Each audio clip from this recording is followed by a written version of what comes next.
Hello, friends. Welcome to episode 305 of the Fake Nerd Podcast. Man, it is a terrific week for pop culture entertainment. Let me tell you, we got two big returning franchises in the same week. It's pretty crazy. We got Black Panther, Wakanda Forever, which is our main topic tonight, and then the game we're all playing, the game we're all really excited to talk about. It's Sonic Frontiers, baby, and we got all of our favorite Sonic fans here, all of our favorite Sonic fans. I want to start with Brandon. How is Sonic Frontiers? I know you started playing it. We all did. How is Sonic Frontiers? You know, I was surprised at the amount of axe throwing in Sonic Frontiers. Yeah. That's pretty early on before even, they replaced Supersonic, actually. It's pretty crazy. Yeah. Ben Magnet, our resident Sonic fan. How's Sonic Frontiers going for you? I must have bought the wrong game because I did not buy Sonic Frontiers. I bought God a damn different. it, Ben. God damn it. You have one job. Do the joke. Do the bit. I got my Endless podcast intros of Ben Magnet bits, and he can't play along for 3 minutes. Mr. Sonic Can't himself. let it get to the last person in the party. Has to crush it before it gets there. Speaking of crushing it and the last person in the party, I know you unfortunately haven't had a lot of time, but have you seen any Sonic Frontiers? I have not. No. The joke is that God of War came out, Gal, and that is the big game of the week. Also, Sonic's out for fans there, but it is a big fun week for pop culture stuff, and I'm happy to be with my friends to talk about it. So, hello everybody. I'm Ryan Leopolis, and I think I introduced everyone already. I'm pretty sure. I'm Sparks Whitty. He's Sparks Whitty. There you go. It's Ben threw you off. No, it's okay. We're here. We're here for it. I'm loving it. Ben, just do the bit next time. Okay, we're here, guys. We're here. Before we get any further, oh Ben, your screen is loud today. Ben has company over his place, so he will be muted quite a few times throughout the night. But hopefully that doesn't stop him from talking about all the cool things we're going to talk about, such as some of the cool stuff that are in the links below. Of course, as always, my Screen Rant work is down below. I did a list about actors who couldn't stop spoiling their movies, superhero actors specifically. If we all remember The Rock saying that Superman is in the movie without saying Superman is in the movie, but we may not remember some of the others. So I did a list of that one. It was fun reminding myself that Alfred Molina would not shut up about being in No Way Home when everyone else was like, "What's a No Way Home?" Stop it. Well, Jamie Foxx ruined it first. He did. But he deleted that before. first. He deleted it once he realized what he had done. Yeah, too late. Alfred Molina famously is a slut for that kind of thing. He literally said it himself. So, yes. Ben, I want to talk about your things next. Because you got a few links in the description, including 2 Basement Arcade episodes. Why don't you talk about the 2 Basement Arcade episodes first? Yes. So was it this past? Yeah, it was this week, right? Or what? Well, over the past few weeks, Ryan and I have been getting back at it in the lands between for Elden Ring, and he helped me fight the last of the Dragon Lords, and also helped me in my quest to become Elden Lord. And you could see us fail and then eventually succeed at those fights in these new episodes of Basement Arcade, where we take down at least 4 bosses. Yeah, we take down 4 big bads at the end of the game, and it was glorious. Mm-hmm. True glory was had that day. It's funny that you start the year with Elden Ring, and then it's about the end of the year and we finish with Elden Ring. Literally end of the year. I start the year with Elden Ring and I end the year with Elden Ring. It's like I haven't gotten any other PlayStation 5 game. I mean, I downloaded a few on my console, but besides that, it's like the one game that's been in my PlayStation 5 almost constantly has been Elden Ring. Even when Fanny would be playing Bugsnax, I have to take it out and switch it out switch the games. But yeah, we finally did it. We became Elden Lord. It is beaten. I'm like Frodo at the end of Return of the King. It is over. It is done. And you can see that triumph, as it were, in 2 episodes linked below for Basement Arcade. Very exciting. Mm-hmm. Ben, you also have a Go Nintendo article in the description below. I do. Well, I talked about this a little bit last time, and I'll also mention it in my week. But I've finally learned how to play the Pokemon trading card game thanks to the Game Boy Color game that I got when I was at Portland Retro Gaming Expo. And now I'm being roped back into Pokemon. It happened. It happened. But yeah, my piece is essentially about the game why the game is such a great tool for people who want to learn how to play the game. And if you're worried about, because Pokemon is a 25-plus-year-old franchise. I mean, the card game itself has had new rules. There is a modern version that people can download on their computers and their tablets so they can learn how to play the modern version if they don't want to go out and buy the cards. But if you want like the core basics, like the real core basics, Game Boy Color game, very good place to start. Not a bad game. And also you don't have microtransactions, which is always good. You just have to do the good old level grinding and pray to RN Jesus to get that card you need. Because microtransactions didn't exist yet. Yeah, back when microtransactions did not exist. So the article is about? The article is about the Pokemon trading card game for the Game Boy. Very cool.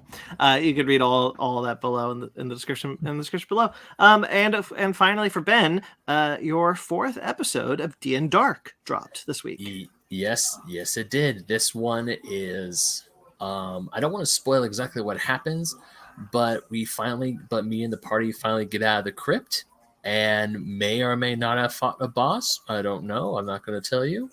And it may also lead into a cliffhanger to episode 5. I'm not going to say what's happening in that one, but it's always a fun time. And one of my favorite bits of that episode was when I rolled a nat 20 to try and get through like a hole in the wall. Because I'm playing Frankenstein's monster. I'm a barbarian flesh golem who's like 8 feet tall and 300 plus pounds. And this is a little bitty hole. So I'm like, how am I going to get through this? I just rolled a nat 20 and it was absolutely hilarious. So just go ahead and listen to that. Have fun. Very cool. Finally, for the links in the description, you can check out my article. I put up one article last minute on Atomic Geekdom based on the sad news we will talk about in our week. Kevin Conroy's passing. I messaged my editor that morning and I said, I want to write about this. Would that be okay? And she said, okay. And I spent the whole day trying to find the right words to put into this article to write about this really tragic thing that happened. I was devastated. And I'm not sure I'm happy with how it turned out, but it's there. You can check it out. You can read it. Just kind of my attempt at writing a tribute to my hero. So you should be proud of it. Well, I'll try to look at it with a proud eye next time I read it. I read it. It's really good. I've never written an obituary before, or anything like that, and so like trying to find any of the right words was very difficult. It was one of the hardest things I had to write both emotionally and structurally. I think it's okay. I wish I could have said more. I wish I knew what to say. I wish I knew what more heart I could have poured into it. But it's there if you guys want to check that out. That's there. We'll be talking a bit more about that in the news. Before we get going, Mag is in the comments. Of course, Mag, we love you. We always appreciate you chopping in. At work, wanted to say my piece with Kevin Conroy. Knew him my whole life as the Batman, I assume. Would rent the Phantasm movie from a local library as a kid. Will miss my hero and honor him to do more than good. Yes. Same. All right, who wants to get into the week? It's not me. I'll go. Do it. I don't have a lot. Let's see here. I'm going to quickly talk about a little film called Bushwick that came out in 2016. Anybody familiar? No, I don't think so. Okay. Brittany Snow, Dave Bautista. This is like a roughly $3 million budget movie. It is all about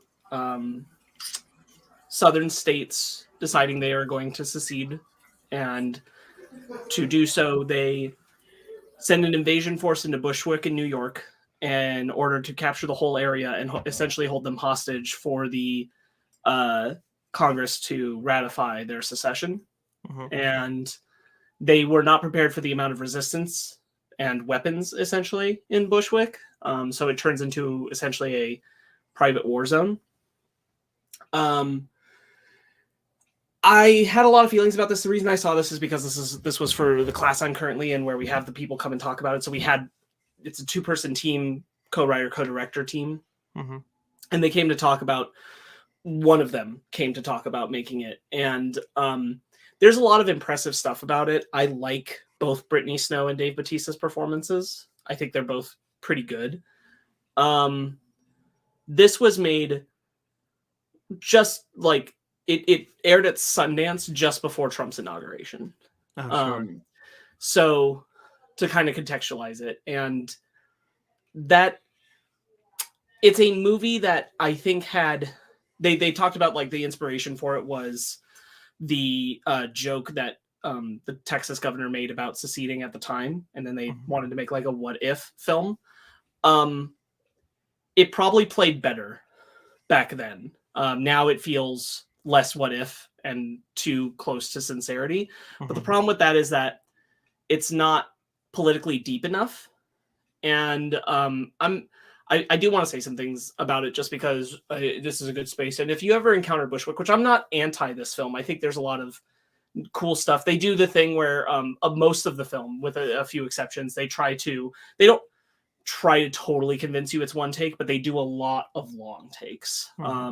So you'll get some really like weird camera work where you're like they're clearly like moving around in a way to blend the shot to make the cut, but it is a lot of sincerely long takes, which again is a testament to Bautista and Snow's performances, who are most of the film's following view.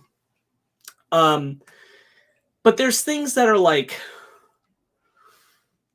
most of the people in the Bushwick area that you see, the people who are being invaded by these southern states, they are non-white.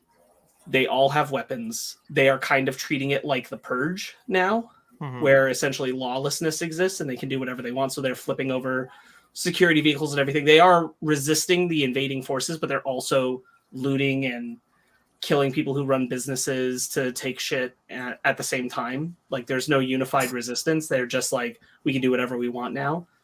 And contextually, it's very difficult for them to tell a story about the people coming together to support each other. Not a lot of characters seem to represent that idea. A lot of it is that if this were to happen, the young who are armed will just take advantage and it'll be chaos. To a degree where this person was, the director co-writer was asked if they made the film today, if they would change anything. And they said, no, I think we got it pretty right on. And I'm like, I don't know about that. I mean, like the very first encounter we have with a Latino and a black person is that they're trying to rape a girl simply because they can now. It's not the best, and like they're not the invading force, they're not the bad guys. So it's very like, and a lot of the colored people that are not Dave Bautista that you encounter are not thoughtfully portrayed.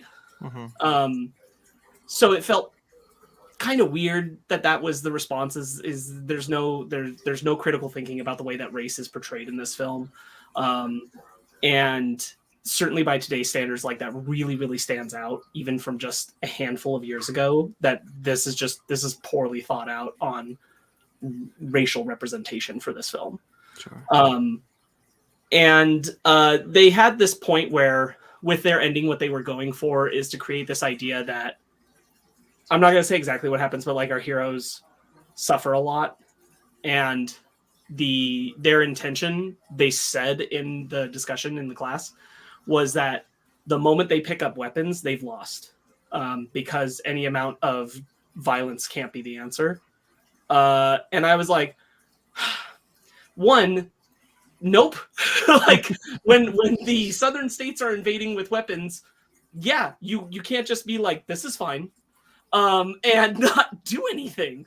Like they act like our main characters, not the people I'm talking about in the earlier scene where like they tried to rape Britney. So excuse me, but our main characters pick up weapons for defense, not for like just hunting down these parties. They're just trying to get out of the city. And to say that like the moment you have chosen violence, you've lost, is like such a baffling stance to take. I'm watching Andor. That's not true. And then to follow it up with because of that, that's why they can't succeed. They just simply cannot succeed, because that was not the point. The whole movie, though, up to the very end of the film, is a glorified action video game style film. It's a total action shooter the whole time. So I don't think you can like showcase violence the way they do up to that point, and then say, but violence isn't the answer. Especially not the way that they're trying to say it with the ending that they do. I don't think that comes across at all. And I also think it's the wrong message. Not that I'm saying like, oh, violence is always the answer, but when the southern states, if they were to decide to invade our urban areas and other states and everything and try to round up all of the people by force, yes, forceful resistance, if you have the opportunity, is the correct answer, because they are literally just murdering people in the streets. Right. Like, I don't there's such a it's like diplomacy must win out, and I'm like, that is not the point of this film. And to think that that's what the ending should say is mind-boggling to me. So anyway, there's a lot of cool stuff in it. If you want to see I think in terms of like, how would it happen in a area of New York like that? Where would they be? Where would they go? What would they do? How would they maneuver around? Where would a pocket of people trying to seek salvation show up? And how would an evacuation be attempted? It's really cool for all of that. Like, I don't think I've seen a movie that's quite done like City Under Siege in a way that felt like this is what it would really look like. This is what it would really look like. It doesn't feel like cinematic. It feels like, because of its low budget, this is really like hitting it right on the ground. Like, if they did it, it would look like this. It would look this messy. It would look this spaced out and sporadic. You'd accomplish escaping in some areas and then being overwhelmed in others. Like, it would look like this. Mm-hmm. And I think that there's an amount where that's impressive, and how they made it for the low budget they did is impressive. So worth a watch. I politically don't agree with a lot of it. Yeah. I just straight up don't. This was really early in Batista's career. I think like he'd literally just done Guardians before this, before he went to this one. And so you can really see him like starting to stretch something. This I don't think is a spoiler. His character is he lost his wife and son in the 9/11 attack, and after that joined the Marines and became a medic. And he had to stop that because at a certain point, like, all the death felt like it was too much and too senseless. And then here he is caught in this zone. Yeah. And all of that is played really well for a new to the scene Batista. Pretty good. If for that alone, I recommend checking it out. Interesting. I'll talk about this other one first because I want to save the other one for last. The Lost City with Sandra Bullock and Channing Tatum. I saw it.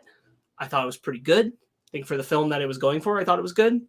I kind of wish Daniel Radcliffe had gotten to be a little kookier.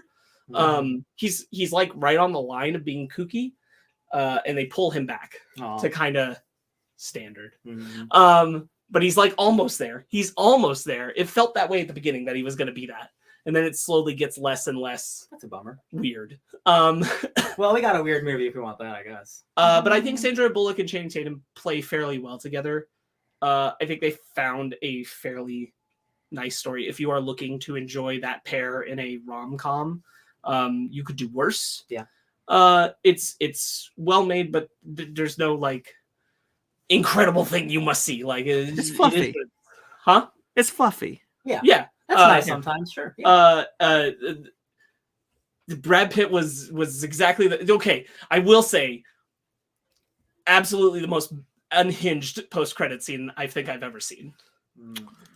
What happened in the post-credit scene? Don't spoil it, because now I won't. My boy Brady Pitt's in it. I've seen it, but I can't remember the post-credit scene. It involves Brad Pitt, and it's super super unhinged. And I was now I kind of want to see it just for that. I that me some B-pits. It's very like I truly was bewildered because like the movie has this like fine point ending and everything, and then you get to this moment and it it felt like they just really wanted to do another thing with Brad Pitt, and I'm like, this is such a weird note to end this movie out on. This is so bizarre. To it, maybe the whole movie should have been like that. I think the movie has like a really good kind of haphazardness when everything's unfolding, the very first moment when Radcliffe gets her and Tatum is trying to get shit together and Brad Pitt's getting into the scene, like that's all in like the first half of the film. And all of that feels very like people just kind of being thrown at each other, and it's super weird and everybody's bewildered and everybody's like kind of running their own path. And then when things like tamper down to just Bullock and Tatum kind of together, it's not that the movie gets bad or anything. It's just that it becomes much more on a path and rote than kind of the really bizarre setup of what the first half of the film is and how weird it is, how these characters are coming together, especially like, again, Radcliffe feels very off and kooky in the beginning, and that slowly starts to become more standard. Brad Pitt is a bizarre inclusion to begin with, for the way that he's included in the film. This is not a spoiler. This is I thought that he was going to be like a third act cameo. He is a first act cameo. Tatum knows him in his personal life. He was like a meditation trainer guy. And he's like, yeah, he's also like an ex-Navy SEAL. So he's the guy he calls and says, my friend, the book author, has been kidnapped. And he's like, you hear Brad Pitt on the phone eating an apple or something. And just like, yeah. People are hungry. So where'd you go? I mean, like, and you hear like the slurping of him eating it, and you're not seeing him yet. And he's like, sure, bring your phone. I'll GPS it or whatever. And like, he's so nonchalant. Like, not only that, like, yeah, I'll do this, no big deal. Like, he does this all the time. He literally like has this bit where he's like, and hey, you know, when this goes well, your next rescue's free. All this just he's such a weird appearance in this movie. And then I kind of wish that really unexpected weird energy had maintained for the rest of it, and it just got to something that's pleasant, nice to watch, but nothing like exceptional.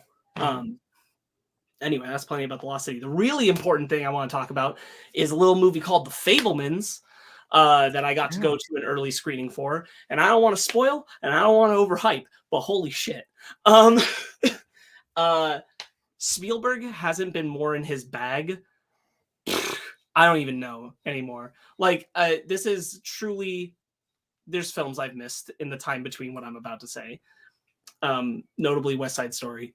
But I don't think Spielberg's made a film this good since Munich, maybe even earlier. It's been a while since I've seen Munich, but it's definitely at least like Munich is the last like tentpole good one as a director that I can look to and be like, this is definitely like tops everything that he's done since then. Yeah, it's like 15 years. Which is a little over 15 years. He came for this one really, really hard. Really recommend people go see it. Super emotional. There's not a bad actor in the cast. I don't think there's a wasted moment of the film. It's one of my favorite Michelle Williams performances. Paul Dano is bookending this year with two polar opposite performances between the Batman and this, and he's exceptional in both. He's definitely giving a performance where he's doing a lot with no words. Is a lot of what this performance is. For those who don't know, it is not an autobiography, but it kind of is, but it isn't, but it is, of Spielberg. And the way that he is this personal about his family, the way he is reflecting on things about them, while at the same time they feel completely human. Everything that goes sideways in their lives, he doesn't really paint anybody as the cause or the bad guy. He just makes it feel like they're all real people. I really don't want to say too much about that, but to say that I find it all the more, I would find this impressive in any film, how real the people feel and how sincere and emotional and with depth and consideration of how human beings interact with each other and how love works in a family.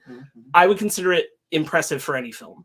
I consider it extra impressive knowing how close he is to the material, that he was able to do this, to make these people feel like really, really real people in a way where he's both connected to them, but he's separated from them and able to observe them. Really touching. And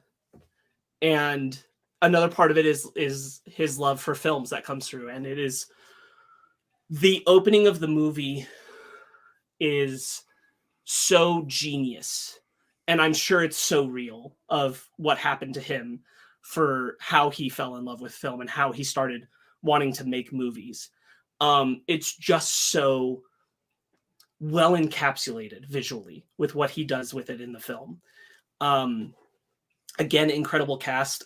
Julia Butters from Once Upon a Time in Hollywood, who played the young girl in the scene with Leonardo DiCaprio. She plays one of his sisters throughout most of the film, one of the prominent ones, and she's great in this. It was really nice to see her here. The guy who plays Sammy, which is the Steven Spielberg character, for most of the film, because there is a time jump at one point.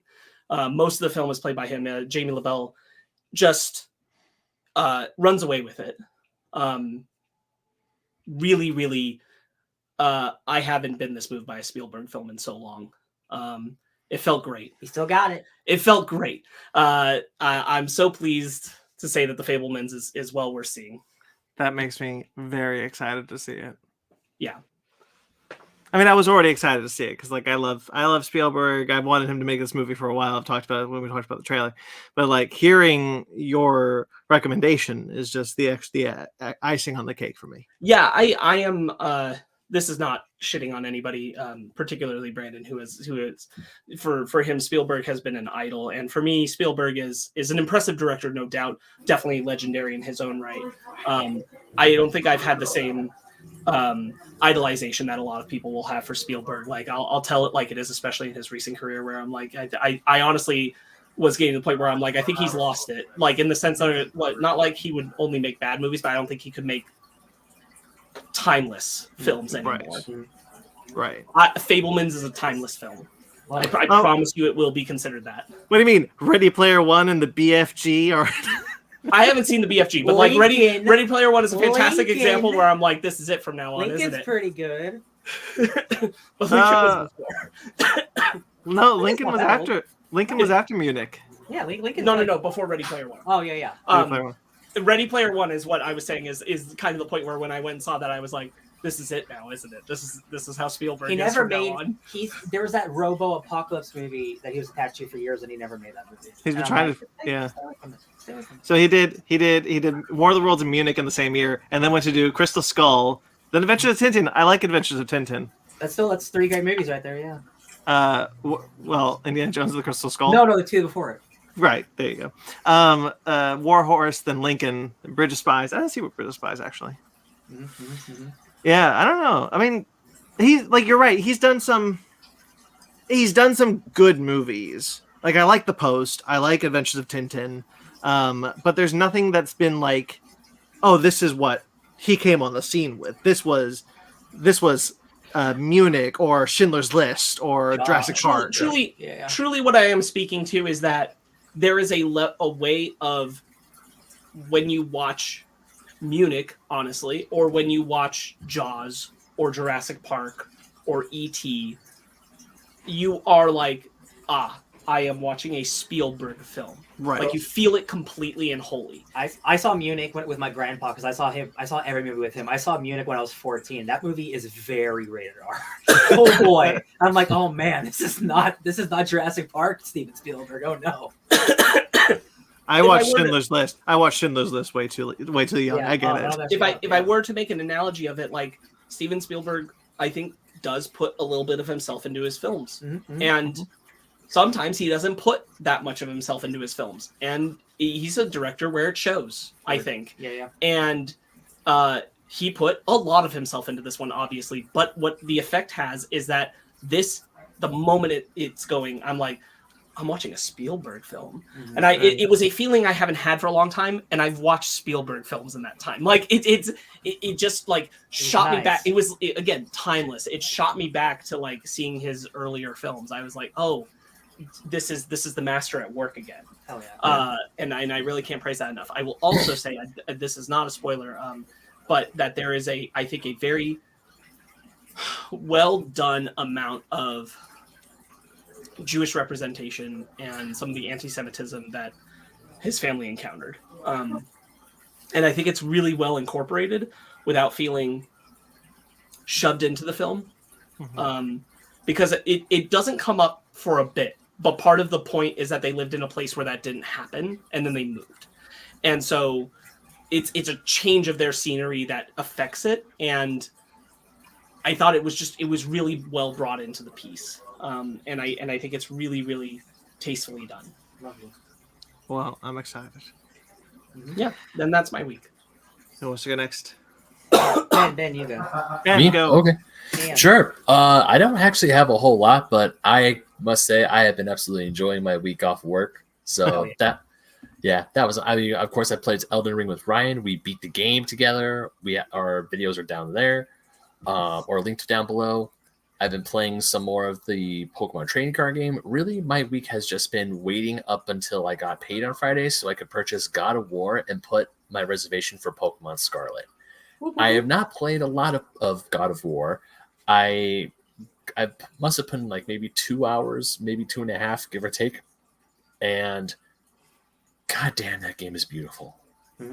I'm watching this, just the opening cinematic for God of War Ragnarok is just so stunning. And I'm like, damn, this is what the PS5 can do. This is next gen. This is glorious.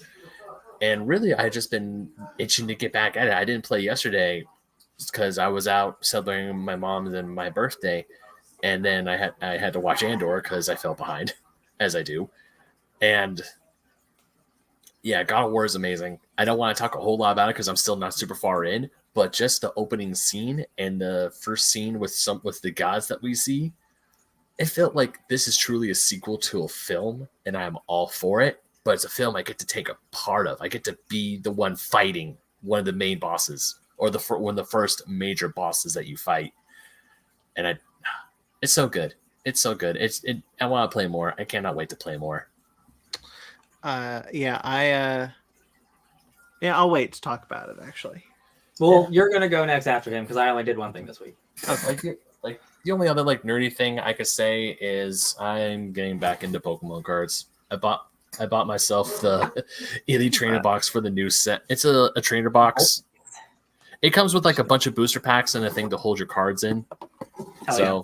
Yeah, Pokemon's got me in its clutches. And of course, the hype for the new game that's coming out next week is already like, it's up here. So it's like, man, I got to play God of War so I have time to play Pokemon. But then it's like, maybe one day I could just like play God of War for 2 hours, switch to Pokemon for 2 hours, then go back to God of War for 2 hours. But let's be real, I'll probably just like go God of War straight through. I was going to say, but if you play it 2 hours at a time, you'll never beat it. Yeah, exactly. I heard it's a long, it's a long ass game. But really, I was just waiting for God of War, and going on the boat was fun. That looked fun. Yeah, it was really nice to just be with my mom, my brother, and our SOs, and I got sunburned on my face, which that was great. Oh, I can't wait to smack you. Oh well, good. I hope not. Hopefully it'll be gone by the time we see each other on Tuesday. So I also had an early birthday dinner with my mother on Saturday. So interesting coincidence. Was it good? Yeah, it was fun. Oh, okay, that's good. My mom and I have been okay since my dad died. We're both kind of like in a state of like, let's just get along because like, this is ridiculous. Yeah, that's good. That's good. But yeah, I mean, that's pretty much my week. Beautiful. Cool. Yeah. Ryan, you want me to go next? Yes, sir. Cool. I will start with God of War because I played a bit more than Ben did, but I have been trying to enjoy it this week because I've had a lot of stuff going on this week, and I wanted to be sure that I got all my chores done, while also putting in some time with God of War. But I put in some time with God of War. I was very impressed with the fact that the marketing for this game was basically just the first hour of the game. The bulk of it, and going forward from there, like it's much bigger than I anticipated, much bigger than in scope than I could have ever imagined, and I'm so excited about it. First 15 minutes, I was in tears. I tweeted. We love emotional manipulation, don't we, fellas? I love it. Yeah. I'm so jazzed about this game. It is so good. I cannot say much that I want to because of spoilers. I know.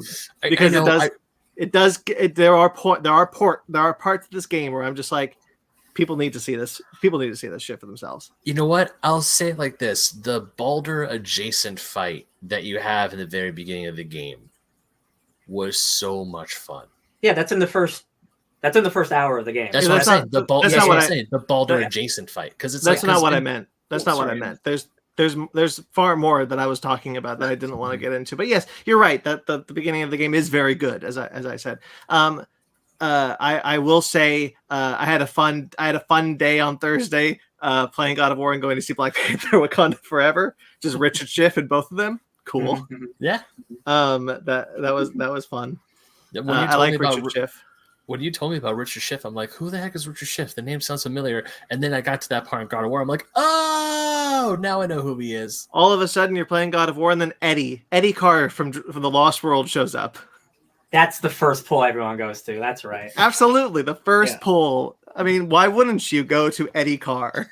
I didn't know that was his name. I will say that is the first pull I go to because that's the first place I like.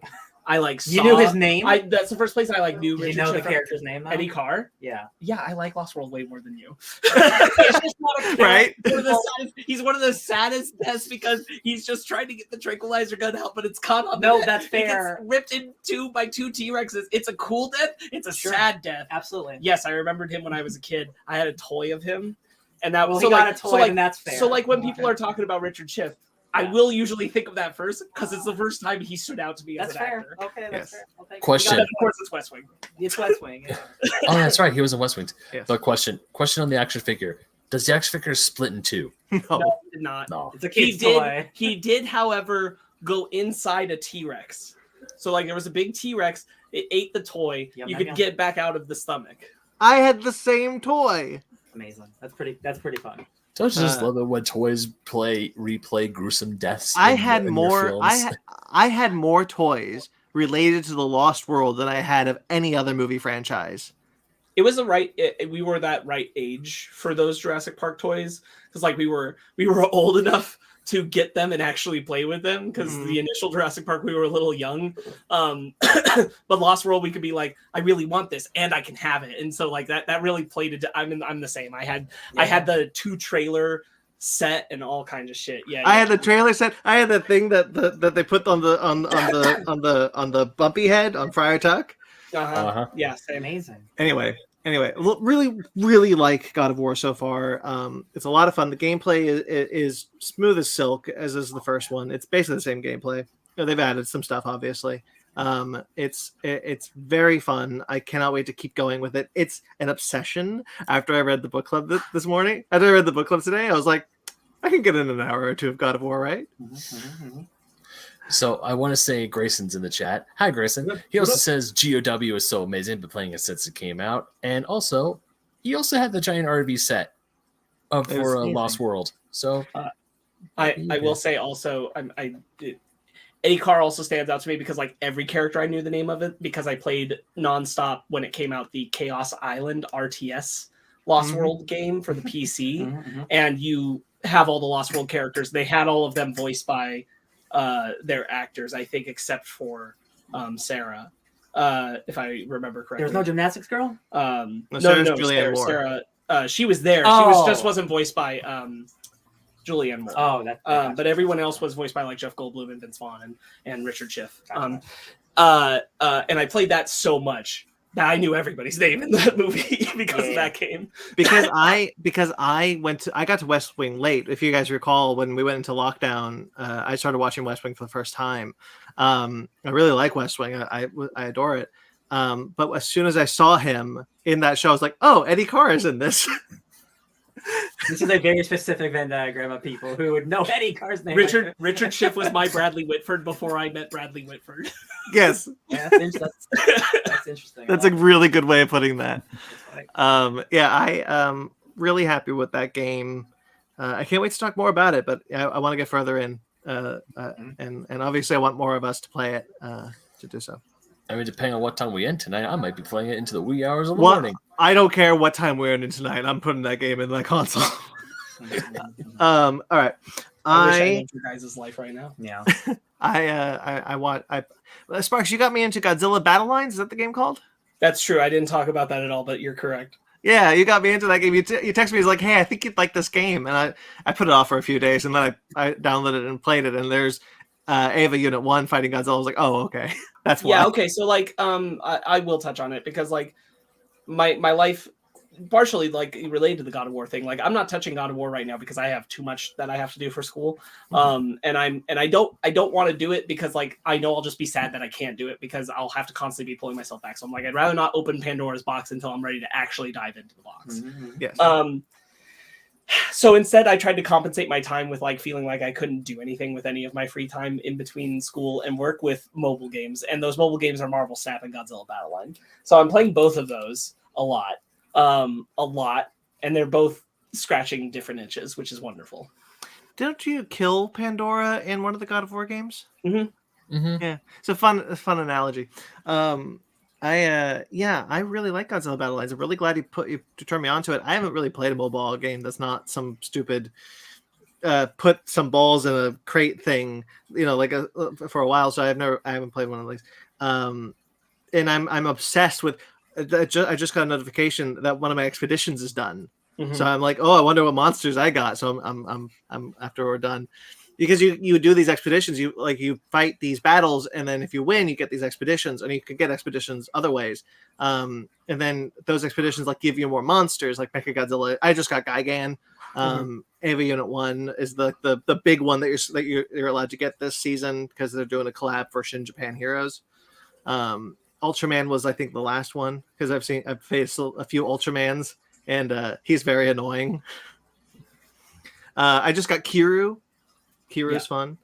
King Caesar, that's a good one. I like it a lot. I like Godzilla monsters, so I'm just collecting Godzilla monsters. I'm having a good time. Yeah, I won't say too much here because it's definitely a game I suspect I'll say a bit about when we do our pause menu quarterly at the end of the year. But I do think it's very lovingly crafted for Godzilla fans. Like I've played and seen some other Godzilla mobiles that I think are very, very service level. This one has a lot of thoughtful deep cuts. Like all the monsters have their sounds in the game. There's a lot of music from the series, including from Decisive Battle from Evangelion is in there. Even the Evangelion deep cuts, and I assume the Ultraman ones are really thoughtful and well crafted because they're trying to pull in as many things as possible that they can fit into this tiny mobile game to be referencing all these different pieces. And I think it shows a lot of like. Clearly, the team that's involved is fans of like every avenue of all of these kaiju properties. Yeah, and I just got Singular Point Jet Jaguar, who's pretty cool. I like him a lot. And I apparently you can unlock the MonsterVerse Godzilla and Kong. Yeah, they're there. So yeah, I'm working hard. I'm working hard at getting more of these guys. Got to grind it. That's how to get you. But it's fun because like you're rewarded for playing the game, even if you don't put money in, you are still rewarded for this game. You still get these expeditions, you still can unlock them. The more levels you get, the more monsters you can unlock, the more stars you can unlock. It feels really rewarding playing the game. I will say that's something I like about both of them. Marvel Snap and Godzilla Battle Line are neither of them are mobile games where I feel like I never need to put money into them. Marvel Snap is like one, like their progression thing literally goes for thousands of you will never stop running out of cards or things to unlock ever. Like literally ever, because they're always adding more shit. So like that is a great progression wheel, I think. Yeah. Battle Line, the way that Battle Line works is the more battles you win, you increase rank. When you increase every 10 ranks, you unlock new battle pieces to be discovered in the collection, which means like you are going on expeditions to discover pieces. You will not be able to uncover that tier until you're at that rank, and then you will find them. But there's no amount of like paying anything isn't going to increase. Like it's just playing the game. You just play the game, and then more pieces will come your way. And I think both are good systems for that. I think they're both very engaging with you do not have to put money in this to have fun. Right. I'm glad more because I like to I dabble in all the newer ones, and they're getting better and better about making you want to play not have to spend money if you don't want to, and like they will always have the options there for you. But like most of the new Marvel games that I played, like you don't have to spend money. You'll grind for months of your life, but like the game's fun enough where you'll check every day, and it's not that big of a deal. And I'm like, you know what, that is a decent system. Like if you don't mind me not paying, then no big deal. And Sparks brought up how lovingly crafted the game feels. So I have Mothra, and if you put Mothra on the field, it's the larva form, and at the longer it's on the field, it evolves, and eventually it will evolve into Mothra. And Shin Godzilla is the same way. The longer that the larva Shin Godzilla, like the goopy worm thing, is on the field, it will evolve into and then become Shin Godzilla. And then after that, from then on, you just summon those pieces. So if you can strategically get those pieces on the field long enough, you can have very powerful pieces in your arsenal. Yeah, it's very cool. I like it a lot. Thank you, Sparks. I'll keep it with Godzilla because I watched Godzilla against Mechagodzilla. This is the 4th Mechagodzilla film, technically. Yeah, I think so. Because there's Godzilla vs. Mechagodzilla, Terra Mechagodzilla, Godzilla vs. Mechagodzilla 2, and then Godzilla against Mechagodzilla. Yeah. This was playing in theaters for Godzilla Day, and I missed it. But I owned it, so I wanted to check it out anyway because I hadn't seen it in a while. This is the one where they use Godzilla, the original 1954 Godzilla's bones, to construct Mechagodzilla. Love it. And it's a really cool idea. I like the idea a lot. I really like the characters. I was surprised at how little they do with the idea, though. Watching it, like when Kiryu, that's what they call him. That's what they call Mechagodzilla in this one, Kiryu. When he shows up the first time, Godzilla's like, "What the hell is this?" And they make this whole point of like, "This is a Godzilla. We haven't seen a Godzilla since 1954. We need to figure out how to destroy this new Godzilla." And so like this is.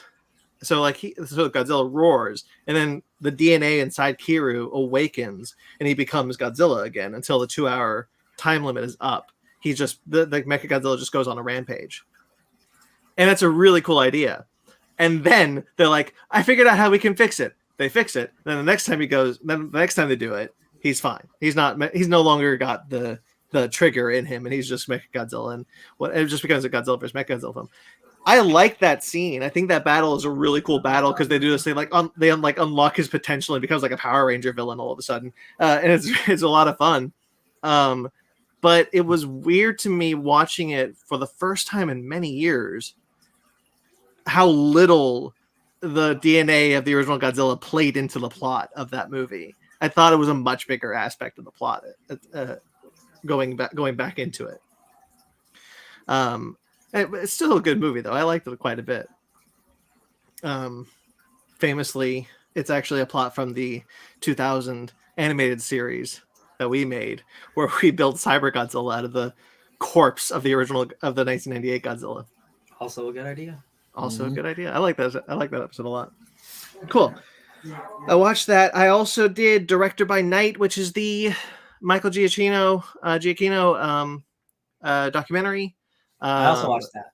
Yeah, about I went into it not knowing what it was. I assumed it was going to be like another Assembled, like this is what we did for Open Eye. But it's a really personal documentary about Giacchino and his family. Made by his brother. I do think it leans too hard on his brother. I think it's too much on his brother. I agree. Too much. Yeah, I think I'm so glad you do, because like I was hearing a lot of people be like, "Oh, it's so sweet," and whatnot. It's like I think it's a little too much on his brother. Yeah, it's an hour long, and the math might be wrong, but it feels like 60% Giacchino, 40% TV show that you want to watch. Yeah, and the first 30 minutes of it is really sweet. It's like him talking to his mother, going through. There's a lot. Michael Giacchino documented every single day of his life with a camera. Like he is in love with film and movies, and like going into that is very beautiful and very lovely. But like I kind of came here to watch the How You Made Man thing look real, and I feel like it's less than half the show, and it's more about Giacchino, which is nice. But honestly, by the 45-minute mark, I was like kind of over it. Yeah, there's a good 2-minute scene, which doesn't sound like a long time, but it felt like it went on for a while, of just his Giacchino's brother. I forgot the guy's name. Anthony Giacchino. I don't remember. Who learning what the light switch does. Well, learning what a light switch on set does, and it's like it rings the bell. And so like it's a lot of him talking to this guy who flips the switch and being like, "Can I flip the switch?" And he does it poorly. And we're on that for a while, and I was like, what are we doing here? Why are we spending any time on this light switch? It feels like when Michael Giacchino got to make this, he was like, "Hey, you have to let my brother do the documentary thing," because like he has experience doing it in the past. But like I really wanted more of the TV show, and I feel like we didn't get much of it. Yeah, I do hope that they still make an assembled episode of it. I'm sure they will, because of how much this is about Michael Giacchino. Yeah. so I'm looking forward to that. And I did really like seeing the kind of like passion for film Michael Giacchino had that I didn't know all like his backstory about with film and how passionate he went to Juilliard and like all these things. Like I didn't know a lot of that, and I was happy to learn all that. Same. But I just think his brother spent too much time on the wrong things, and frankly, I think he spent too much time on himself. I agree. Yeah, like after like the 12th mom check-in, I'm like, no, I get it. Yeah, they're close. No, I get it. I get it. It's very cute. So I finished actually just now. I finished the season of Peter Capaldi's first season of Doctor Who, and it's fine. It's a lot of, I don't know, it's really angry. Stephen Moffat's first Peter Capaldi Doctor Who season is really angry, and I get like Capaldi's like the kind of like rough older doctor, and I like how Capaldi's playing the character. I like watching him play the character. I think he's fun, and I think he's bringing a lot of fun energy to that role. I like Jenna Coleman. I like her. I think they play off well together. I think the plot lines of the season were really kind of like not quite there. There's a lot of stuff about how the Doctor all of a sudden thinks soldiers are the worst thing in the world. Worst things in the universe. There's nothing worse than a soldier. And I'm like, I don't know if none of your predecessors ever felt this strongly about soldiers. This is kind of weird that this is just coming out of nowhere to make some weird story about how you're prejudiced against Clara's boyfriend. And so like, that's fine. So like that, it just kind of felt like I remembered why I stopped watching it in the first place. Cause I was at that point, I had seen a lot of Doctor Who and I was just kind of like, you know what, maybe it's not for me anymore. I'm going to keep going this time. I'm determined to keep going. I'm going to push through. Again, I liked the first 2 episodes of his next season, and I was interested in going back eventually. So I'm hoping that season will be a stronger season. And by all accounts it is. So I do like that they brought back Kate Stewart, Kate Lethbridge Stewart, who is the daughter of the Brigadier from the original series, who is the Doctor's best friend. There's this really sweet moment where, like, excuse me, the car behind me. There's this sweet moment where like all of Earth's dead people have become Cybermen, and Kate gets thrown out of a plane and caught by a Cyberman. Turns out that was the Brigadier, and it's a really sweet moment between the Doctor and the Cyberman Brigadier, because the actor who played that character had passed away sometime prior to the airing of that episode. So I like that. I do like the inclusion of Kate Stewart. Too many Kates in this in media. Too many Kates. Anyway, Mask of the Phantasm I will talk about briefly because I rewatched Mask of the Phantasm, Batman Mask of the Phantasm, which is an amazing movie. I'm constantly blown away by how good that movie is. It's unlike any animated film at the time. It's so intimate and so they like nail the noirness of it. Like they nail it better than the show does, I think, in a lot of ways. Because they had a bigger budget and there's a lot more movement going into the movie. What's that noise? Somebody peeing. Somebody peeing inside? Ben, is that oh, quick? No, that's my roommate's aquarium. Let's mute it real quick. Yeah, mute it real quick. We don't need to hear peeing on the stream. No, it's not something I can. It's not something I can't mute. That it's no. Never mind. You can mute you. Anyway, I really like Mask of the Phantasm. I think we all like Mask of the Phantasm. It's a great movie. One of Kevin Conroy's best performances as Bruce Wayne Batman. I watched it obviously because of what we're going to talk about soon. Yeah. Okay. Done. Ryan. It's me. I've played a day's worth of God of War. It's a pretty good game. I played 24 hours of God of War because one, I'm borrowing his copy and I want to beat it. Just, not that he's pressuring me or anything, but I just want to beat it and then he can have it whenever he wants it. Because like now that I'm in it, I want to beat it. I think now that I'm 24 hours in, it's incredible. And Brandon, you were talking about how like, oh Ben, you haven't seen anything. Brandon, you've literally seen that. You haven't seen anything. Good. Oh my God. That gets my heart pumping. I'm going to be honest. I was not worried, but it took 12 hours.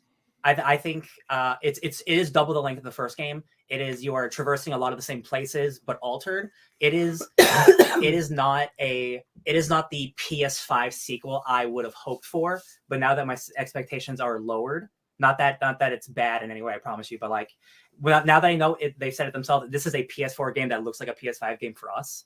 I think it takes a little while to get going.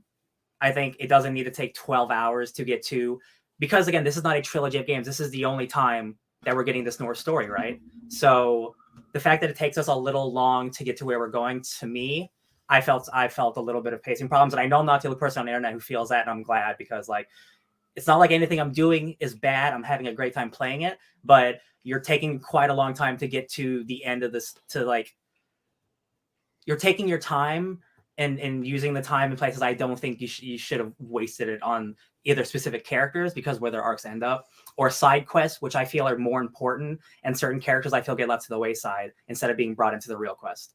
Now that I'm at 24 hours though, the combat was very similar for a long time, and then I hit a point where shit just changes. It just changes, and it is like, It why did it take so long to get here? Oh my god, holy shit. It is so good. I can't believe it. It will not be oh man. I will stop here by saying, yeah, it is going to be some people's game of the years, even with Elden Ring out. And I might not be that person, but if it's heading as good as it is, it's going to be a challenge. It's going to be a challenge. Specifically, I'll say it makes me feel like I'm playing old God of War games at times. Oh, and I won't go any further than that, because this game surprised me. I think it took longer to get there, because I feel like midway through development, they're like, we're not going to make this a trilogy. We're going to make this one game. And I think they could have cut some stuff or put stuff in other places. But once you get to the point where shit starts going real, the next 12 to 20 hours are the game of the year shit that everyone is going to be talking about. There's a point specifically where it felt like I was playing God of War 3 again, and I'm like, I never thought I'd be like here in this God of War. You know what? I think I know what that means, and that gets me very excited. There's no way you could know unless you read spoilers. No. There's something that I want this game to do, and Okay.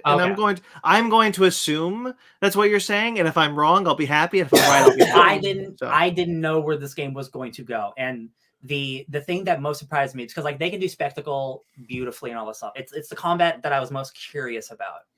And there's just, you get to a point in the game where there's the robust amount of things you can do is almost untainable. You have so much you can do. It's insane. Like it just, I wish the game lessened the time it took to get there, because this is the last time we're going to get a game like this. But the fact that we did get there, like, oh man, like I cannot wait for all of us to play it. I just can't wait for all us to play it. It's going to be great. Well, I'm very excited. Yeah. And while I real quickly plug in the thing that I should have plugged in when we one more fun started thing. this. There are so many more celebrity fun cameos that play characters, and like there are a lot of new characters. Obviously, a lot of them played by famous people, and not like your traditional who you think you cast in a video game role. So like some of them have been spoiled online already. I know you know one of them. When I saw them in game and it looked just like the actor, I'm like, oh, that's pretty sweet. Look at that.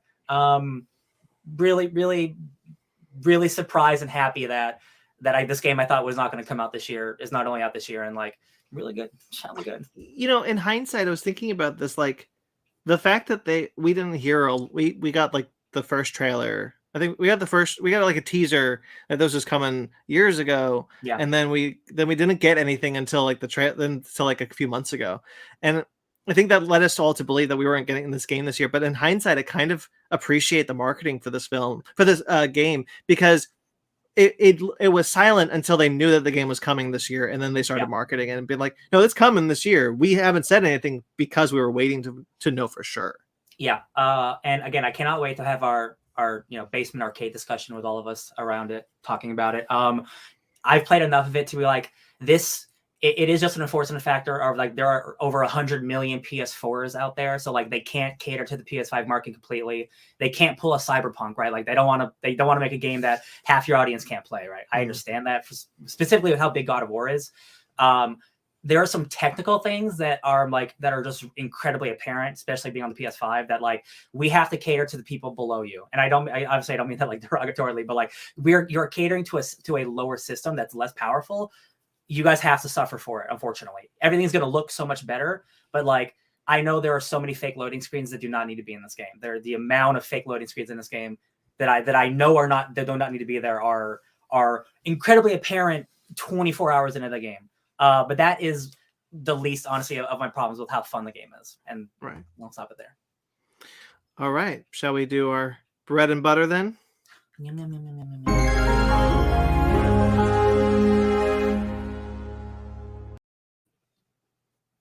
Cool. So some sad news up top. Oh, this is bright. A triple threat of shitty news. Carlos Pacheco, I think. Pacheco, yeah. Passed away. He was an interior artist for many Marvel and DC books, including they spoke. The writer of this book is Avengers Forever. Kurt Busiek. Kurt Busiek, thank you. Spoke about how that book only exists because he wanted to work with Kurt Busiek, and he's the interior artist for that book, which was a book club many moons ago. Yes. I'm a big fan of this dude. He's been a Marvel staple for literally decades. He also did like Final Crisis and the JLA run with Morrison. So like I've read a lot of this dude's work. He did many of Marvel's events. He did Age of Ultron. Like he's on X-Men with that's before. Like he worked with Johns on Green Lantern for a few issues. But I don't remember that as much. Yeah, he did. Do you have how old he was again? Do you know? 60. Man, that's way too young. That's stupid young. Yeah. I honestly thought he would have been older. That's shitty. Yeah, this dude's work was I've been reading him forever. That's a bummer. Kevin O'Neill, the co-creator of League of Extraordinary Gentlemen with Alan Moore, and worked on many Marvel and DC comics.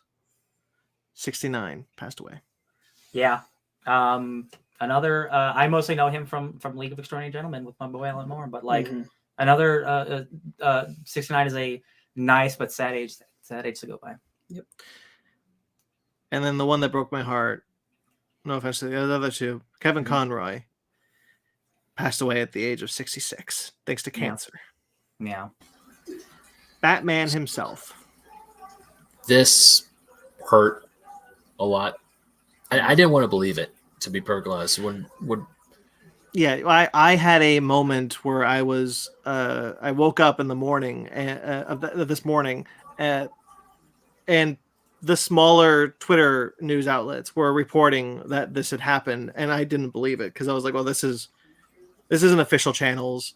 Yeah. This is a miscommunication. It's a lie. I mean, and then the official word came, and I lost it. I was getting a lot of, but my friends who know that I love Kevin Conroy as Batman, that I love the animated series, they were sending messages, they were sending me pictures of like tweets and other things like how Kevin Conroy passed. I'm like trying to find the news source. I'm like, it's CNN, it's that, or it wasn't from CNN. It wasn't from like the official news sources. It was from like these random nerd sites that I've never heard before. So I'm thinking, okay, these are probably fake. He's probably fine. Because my brain would go back to a few years ago where a bunch of people or celebrities would claim to be dead by other people, and then the celebrity themselves would be like, no, I'm totally fine. What's going on here? I was just holding on to that, but then more and more news just kept popping up saying that he was gone, and I went about my day, and I actually had a fun moment with. I went to Costco to pick up some things, and as I was leaving, there was this person who was trying to like sell whatchamacallit. It was trying to get you to buy like solar panels or something. I was wearing my only Batman t-shirt, and he was like, dude, Conroy, man. And for about 5 minutes, we just talked about how Kevin Conroy was a huge part of our lives, and how that I am now going to be eternally angry at myself because I have seen him at conventions constantly, and I never had enough money in my wallet for an autograph. And now I will never be able to go up to him and tell him in person how much he meant to me as a voice actor and as a very large character in my life. So, yeah. You guys want to say something? I mean, he was Batman, not just growing up, but for people who were younger, the Arkham games as well. So like for multiple generations, like some people didn't watch that show, but they did play those games. Right. So whether you're young or old, like he was there, and he still showed up in animated movies, and he showed up in the CW. So like, this is it. I mean, it's a bit of a bummer. Yeah, two really different and definitive Batman performances, to be honest, between Arkham and the show. Yeah, it's definitely a lot more brutal in Arkham. Yeah. But he could do that. His range as Batman was so interesting because he played so many different versions of the character. He's the Batman in Justice League Action, where that's a very lighthearted and fun Batman, and he played that. There was a lot of controversy over his appearance in Crisis on Infinite Earths because of the type of Batman he was playing, but he played it and he nailed it. He's great in that episode. And that's his first time being that character in live action. So you can only imagine how that must have felt finally doing that, because he started as a on stage and screen actor before going into voice acting. The Arkham games are much more brutal Batman, but still somewhat in the same vein of where his Batman ended up in Justice League Unlimited, because the voice had evolved from the new Batman adventures from Batman the Animated Series.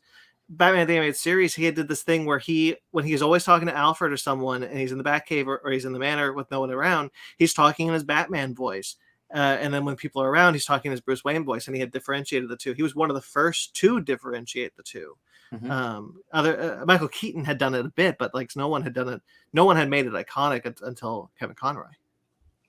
And even then, like I don't think anybody's mastered it the way that he had it.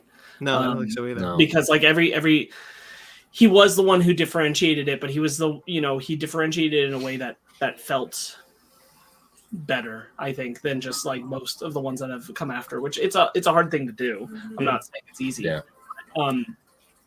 Trying to not go too far with the Batman in comparison to the Bruce Wayne. And I think the important thing is that like a lot of people have said it in analyzing his work, that like he puts on more inflections and voice work through Bruce than he does with Batman. Like Batman's much, like a lot of people invert it, I think, and make Batman's the voice I'm going to put a lot of it, different inflection and tone into. He made Bruce the one who doesn't sound like how Kevin Conroy normally talks, and Batman is closer, not the same, but closer, so that it's more comfortably in his wheelhouse, because Bruce Wayne is the act for his approach.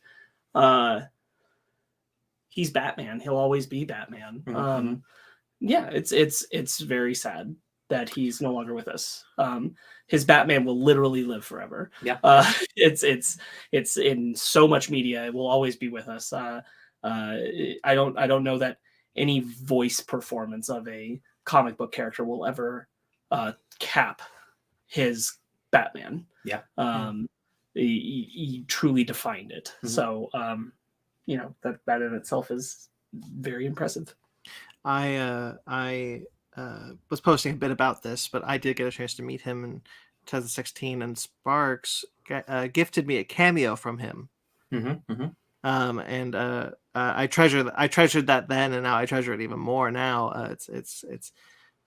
He was such a wonderful personality because he cared so much about interacting with the fans. That's why he did so many conventions. He was happy to do it because people had resonated with his Batman for, as Ryan said, multiple generations.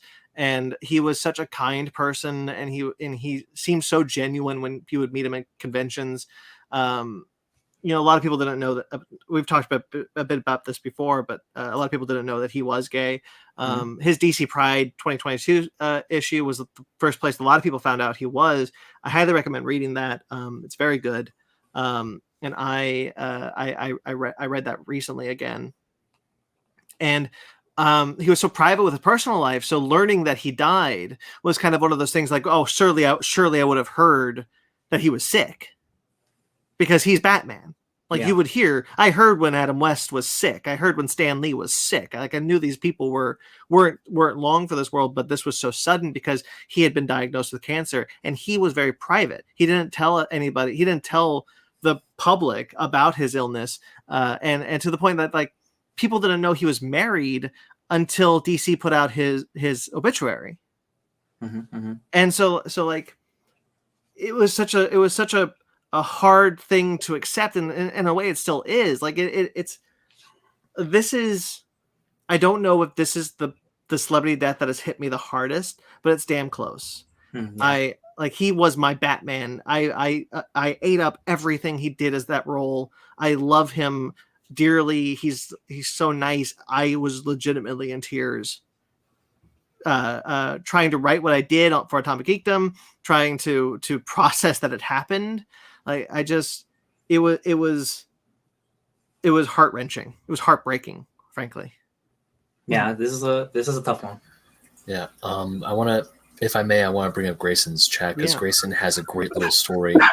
He bumped into him at Long Beach Comic-Con. Grayson was leaving the hall, looked down and bumped into some random guy. Grayson apologized. He smiled and asked if it was okay.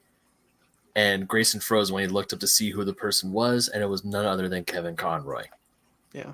Beautiful. That's sweet. Yeah, this one, Yeah. I can't believe we live in a post-Kevin Conroy world. Yeah. Brandon, when you're posting your picture from Comic-Con at LBCC and and the cameo that Sparks was kind of to get you,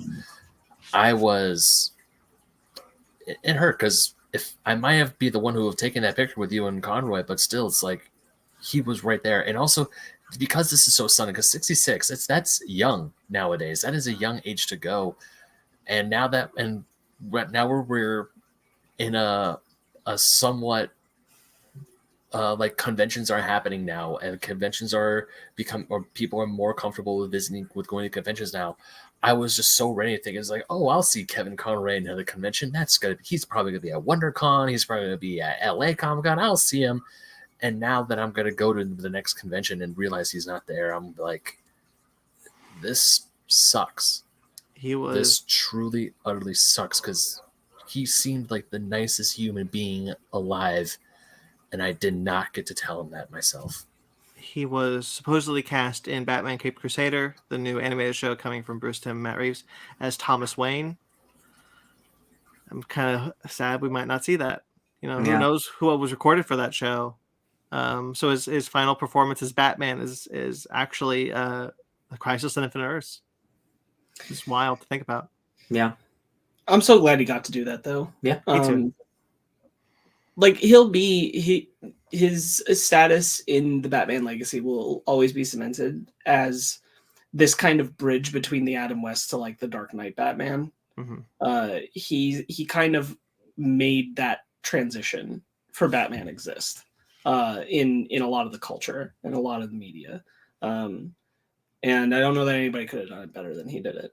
Yeah. I think one of the most touching things that for me in like the tribute stuff, like this kind of shit always gets me when like someone passes away who had like an influential thing, and like it's been like, back like Jim Henson passing away, and you show like someone will do an artist rendering of like the Muppets being sad about it. And someone did an artist rendering of Hamill's Joker holding the empty cow. Oh yeah. Yeah. And like that shit is like, yeah. But it's the tribute you need, where like that kind of real world and art blend really hits it, I think. Yeah. He was he'll forever be iconic in that role. As Spark said, his legacy is cemented. And it was just, it was nice that he was clearly really excited to finally play the character in live action in some way, and I was really happy that he got to do it. Yeah. I'm sure there's more I could say, but we should move on. All right. Some casting news for Dune: The Sisterhood. Dune, 10,000 years in the past. Travis Fimmel from Vikings and Warcraft has been cast in the show. Good. That show's still happening. I'm a happy boy. I like Warcraft. The Bene Gesserit. Ballerina, the John Wick spinoff, has cast Keanu Reeves and Ian McShane. They're reprising their roles from the John Wick films. Cool. I mean, if it's a spinoff, let it be a spinoff. But sure, okay, cool. I'm sure they'll be in the beginning or something. Winston will be in the beginning. Give her like something and. Yeah. I love Anna de Armas, and after her and James Bond, she needed to be in that movie more. So like her getting to be a full-on super cool action lady, I'm all about it. I like it. Yeah. Gears of War. A live-action film is in the works at Netflix. Cool. And an adult animated series is also in the works. What's up, Mr. Gizor? Yeah, I think that's cool. Netflix, it can really go either way. I'll tell you It what, really though. could. I'll tell you what, though. At least in terms of the way it looks, Gears of War is really ugly and brown, so it belongs on Netflix. Take that. Boy. Honestly, like, Shots it depends on who fired. they get. Like, I prefer this be like a big theatrical movie, of course. But like Netflix things can be good, and again, like I don't have to worry about it like looking bad. I'll be honest. Like, I really wonder who you get to like play some of your main dudes, Dave because I'm like, no, for sure.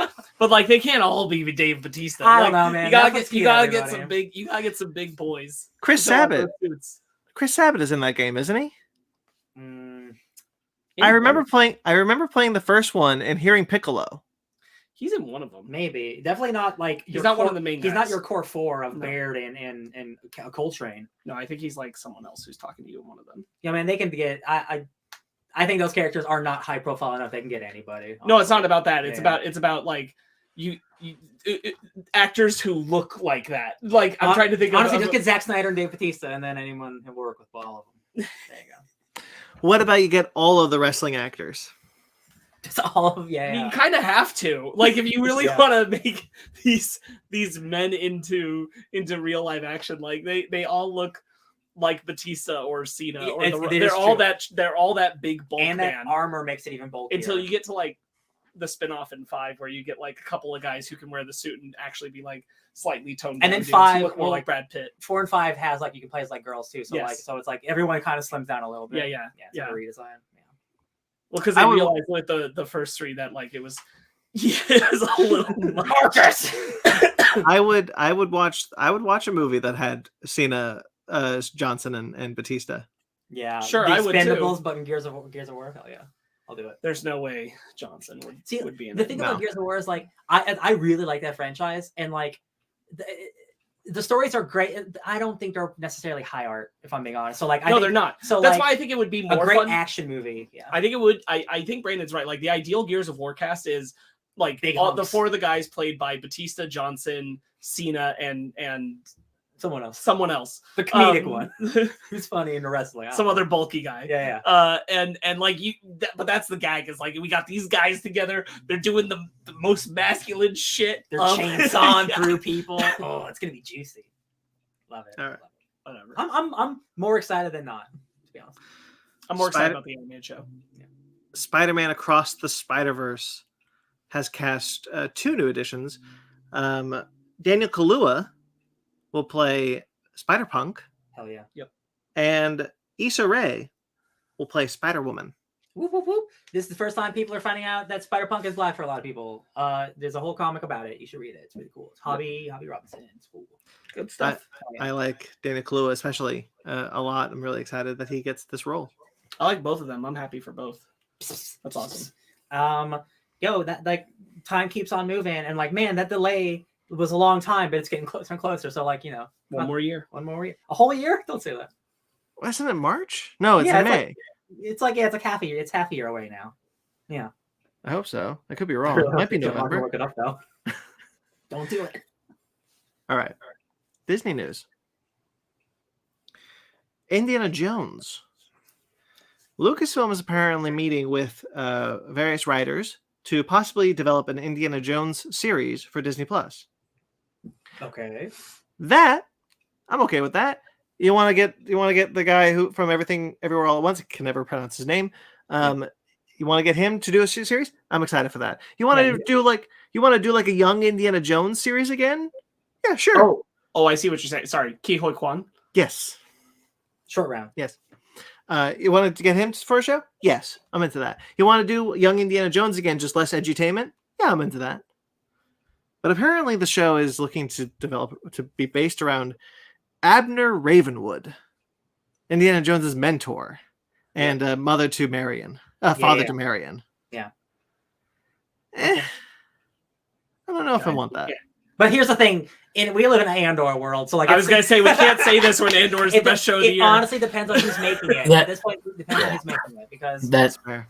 That's very true, because we were kind of like the same thing with Andor, and now Andor is like the best Star Wars thing to come out in a very long time. Yeah, I just need to know who's making it, because like that gives me so much more insight. Like, should I care or not? I'll be honest, like the Ravenwood thing sounds more promising than pretty much anything else I can imagine for an Indiana Jones show. Because we can still have a young Indiana Jones, and maybe, just maybe, it won't be a CGI monster and it'll just be a young person. I don't want to do a young Indy again. No, I don't either. But also, like, if you're gonna do, I mean, I don't know what I want anymore. After Andor, you can do literally anything. I like the young Indiana Jones show. I don't want you to do that again or change it or erase it or any of that. Like, leave it as it is.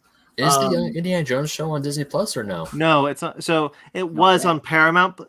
Okay, so this is weird. I don't know why, but for some reason, not all of it was available on Paramount Plus, because as Indiana Jones is a Paramount property, as well as a Lucasfilm property. That's right. Like Star Wars was Fox. So they had it on Paramount Plus, but it has disappeared within the last month, I think. So now it's unavailable anywhere at this point. Maybe they're trying to hash it out with Disney, or Disney's trying to hash it. Who knows? I can believe that's that. a bummer. Like, I'm really happy for Ke Huy Quan that he's got more work. I don't think he wants to, and I wouldn't necessarily want him to right now go back and play Short Round, because part of the whole thing was that he got trapped because of that role into typecasting, and he's just gotten a career of doing new things. I don't think he should. If he'd had a really nice career up to this point and then was returning to Short Round, it'd be different. But like, Short Round kind of locked him out of career opportunities. I don't think he should go back to playing Short Round now necessarily. That's fair.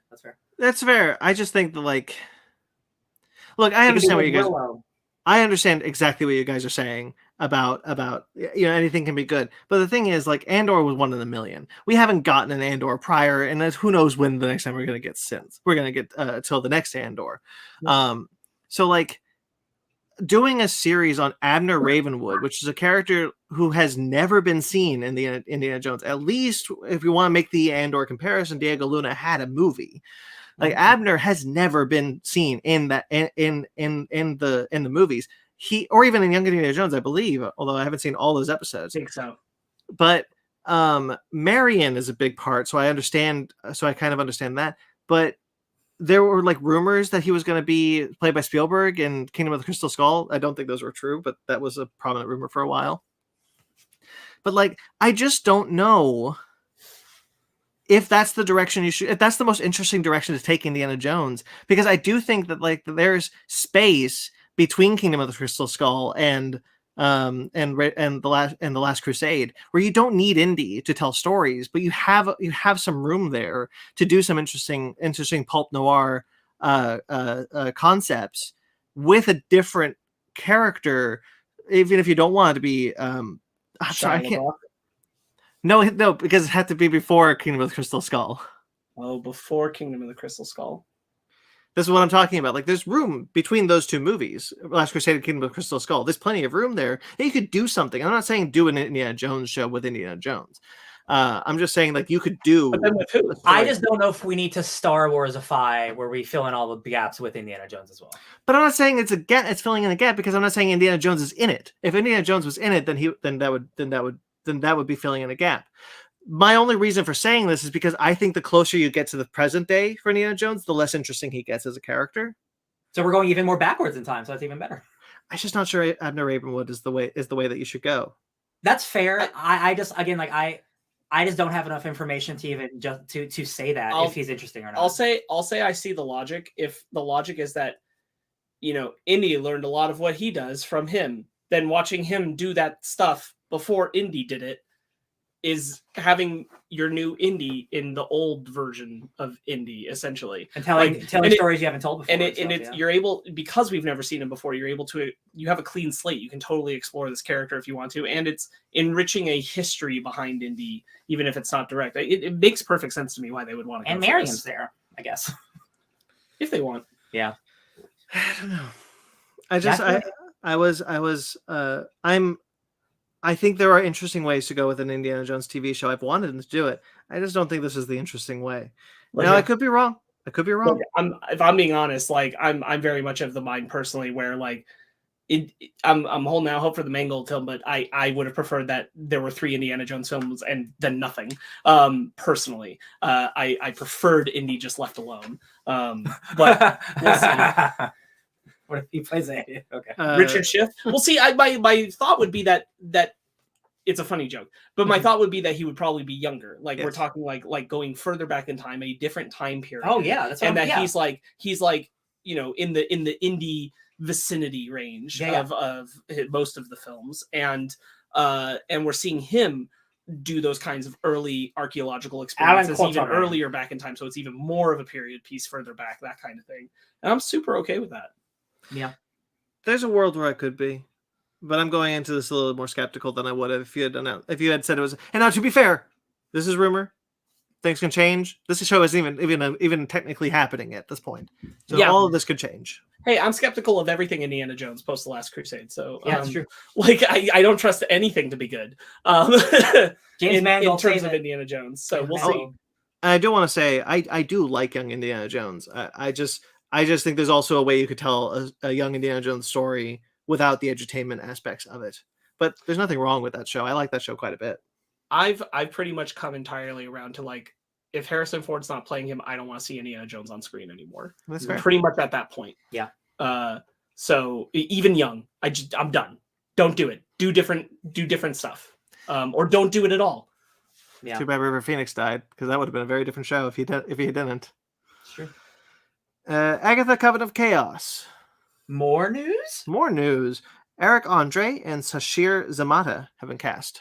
Eric Andre is a spicy one. He said, "Let me in," and Agatha said, "Okay." You got to do so, because like he's been doing more dramatic stuff, but also he's like the craziest comedian alive. So like he can be doing either, and that makes me really excited. Eric Andre in the MCU is interesting. He could be super like straight panned, or he could be like burning the set down. Eric Andre as Mephisto is the casting that's unhinged. I want. Oh my god, the MCU could never. The power he would have over the MCU. Oh my gosh. You know what? I just want to say real quickly about Grayson's comment. Richard Schiff as like Abner Ravenwood in the like as Indy knew him. I'm into that. Oh, like old man. Yeah. I'll give you like he should be the guy who's like bookending every episode, telling a story to like a child Marion, and then you cut back to like young adventurer him. And Do you remember the episode of Young Indiana Jones where they had Indy telling a story? They had Harrison Ford like do bumpers for an episode of Young Indiana Jones. Wow, that show's not bad. No, it's not. I watched the Mustard Gas episode for history class once. Yeah. Ben, you were saying something. No, I was gonna say kind of like how in How I Met Your Mother. You hear Bob Saget. Bob Saget, yeah. You hear Bob Saget talk about, but it's really Richard Schiff. That'd be funny. And it all leads up to the famous line, "It belongs in a museum." You're only making me like it more. All right. Percy Jackson and the Olympians has cast Lin-Manuel Miranda as Hermes. Yeah, he got wings on his feet like Namor, right? That's cool. It's a super interesting part. Guys, these books are very old, and it wasn't a plot in the movie, but I'm going to tell you, Hermes' son is kind of the bad guy of the arc. He's very much he's a kid who feels very cheated by the Olympians, and he and his dad isn't that in the movie? I don't think they cover it very well. I'll be honest, I haven't seen that movie since theater, so I don't know. Because because the kid who the villain in Percy Jackson and the Lightning Thief is Hermes' kid, because that comes up when Nathan Fillion shows up as Hermes in the sequel, right? I didn't see the sequel. Oh. Come on, bro. Nathan Fillion is Hermes in the sequel. The point is in the books, it's a super fraught relationship, so it's going to be really interesting because Hermes plays this very not my responsibility kind of dad. So Lin-Manuel Miranda casting that role is interesting casting. Yeah, the demigod son of Hermes is definitely in the movie. Yeah. I also saw it once in theater, so I couldn't. I like Lin-Manuel Miranda. I really liked his turn in His Dark Materials. I think he's very good in that show. So I'm happy with this. Cool. Excited for that. I don't know much about Percy Jackson, but I do like Lin-Manuel, so I guess I'm good. I hear he steals lightning. Star Wars news. The The Acolyte, the new series coming to Disney Plus, has cast Carrie-Anne Moss. I didn't hear this. Oh yeah. Oh shit, that show's gonna be dope. Trinity herself, Carrie-Anne Moss. That cast already is so incredible. Yeah. Oof. It's got one of the most stacked casts of these Star Wars shows, like by far. Better be good. God, I looked at the people making it, and it's not the same pedigree as Andor is. So like, I'll wait for a trailer, but like that cast is too good. Too good. Yeah. We also got a new synopsis, which I'll read briefly. A former Padawan reunites with her Jedi Master to investigate a series of crimes, but the forces they confront are more sinister than they ever anticipated. As we know, this is more focused on the dark side and set at the end of the High Republic. Yep. So, it's cool. exciting. Plagueis showing up. Confirmed. And then, hey guys, we all want to know what's happening with Star Wars movies. Tons of TV shows. Lucasfilm is almost exclusively developing TV shows at this point. But what's going on with the movies? There's tons of announcements for the movies. Well, anyway, J.D. Dillard, who was attached to direct a Star Wars movie, is no longer attached to direct a Star Wars movie. And he was quoted saying, "It was not for lack of trying." I'll be honest, I forgot that this one was happening. And I'm like, that's another one on the list of unmade Star Wars things, I guess. At this point, there's more of those than there are made Star Wars movies. There's an actual list out there. I'm like, that is considerably bigger than I remember. It's really not good. I will be honest and say that I don't care. I don't care. I don't really want another Star Wars movie until they feel like they have something to say. Yeah. I'm glad, as sad as I am that Solo gets the rep for this, I'm glad they had to back entirely off the model of a Star Wars movie every year. Mm-hmm. I don't think that would have held up. The Disney Plus shows have only made me more confident of that. That we would have gotten some like lukewarm entries and then maybe a hot one here and there. I don't want them to make a movie until they feel like they have a story worth making a movie for. And if they keep hitting walls, then don't do it. That's where I'm at. I don't want to go to the theater and see a lackluster Star Wars film again. Rise of Skywalker disappointed me, and I don't want to do it. I don't want the experience of watching Obi-Wan in the movie theater. Yeah, no, you're absolutely right, and I won't push back on that at all. Part of the rest of the news, I'll just finish off and say my point. Sean Levy is in talks to direct a movie. At this point, I want them to stop doing this. I want them to stop telling us that that they're hiring a director or a writer to write a movie, and then for them 3 to 6 months later, have those people leave the project and just not make that movie. At this point, it's gotten to the point where I don't believe that a Star Wars movie is happening, regardless of who's directing it. That Patty Jenkins Rogue Squadron movie is not happening. Taika Waititi's film, who knows? Yeah, I believe the Kevin Feige one. I'll believe the Kevin Feige one. That's fair. Yeah, that's pretty much the only one I'm confident is in active development. I will say, like, I don't totally hang this on like Lucasfilm, right? Like people reporting that Sean Levy is in talks. That's not really on them. Like people are going to get these news tidbits and release it, whether it's, in the early stages or in the later stages or whatever, whenever they have it, they'll say it. So people are going to be talking about who's making what Star Wars movie forever. I think the only one we can hang their head on is the official announcements, and official announcements are like the Patty Jenkins one, which to be fair, it does seem like there's some personal life stuff that kind of threw her off on that one. Also around like the Wonder Woman 84 reception, but something seems to have come up in her life that has kind of postponed her on projects. And she's just not being, as she does not have to be, forthcoming about what's going on in her personal life. So I'm not going to come down on that. I do want to say real quickly before you continue that Sean Levy himself has confirmed that this is happening. He said, yeah, right after I'm done with Deadpool 3, I'm doing this. Right. Sure. But that was after, like, it's reported and they can or cannot say something, and that's cool, and like cool, like that's fine, and maybe it'll be something and maybe it won't. All I care about is the final product at the end of the day, and that it's good. And if it, however many projects have to be canceled for us to get a even a Force Awakens or a Last Jedi experience in movie theaters again, or a Rogue One experience in theaters again, I don't care. Like, I just take your time. I do have faith that there are good Star Wars stories to tell. I just want to make sure that they are doing it when they have one, and not just because they can. Brandon and I definitely agree with you. I think what we're lamenting is that generally, like, we don't hear this often how many failures a company, like, we don't hear how many like failures Universal has. Like, the fact that like this many, and it's been years, and again, there's like dozens of things that we don't remember right now. There's a list. It's dozens of things that have not come out, of big name people coming in and creative reasons they back out. And it happens so much where, like, again, like I also don't care that this guy like didn't get to make his movie, but this is a long line of Disney saying, no, we don't like your vision. And like they maybe should try to be more open to visions. Is what I was. And that's kind of where I'm coming at. Like, Rian Johnson has talked about, like, I'll do it when I'm ready, or I'll do it when Kathleen's ready, whatever. Like, so his trilogy's not officially canceled, although let's be honest. It's in limbo.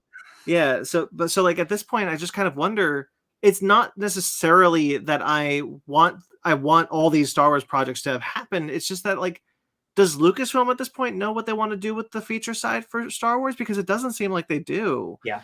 And I understand wanting to wait. It's just at this point, it's gotten so ridiculous at how many people have left these Star Wars properties because someone just doesn't know what to do with Star Wars and features at this point. Yeah. And it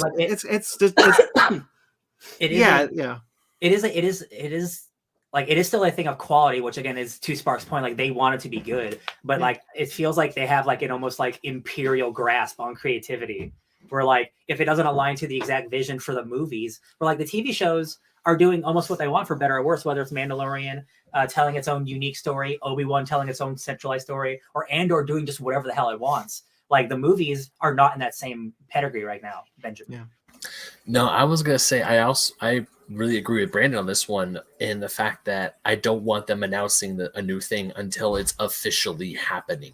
Because it's like, hey, we're gonna get a director to film a movie. It's like, don't tell me you have someone to do a thing until it's locked down. The deals are signed, the contracts are signed.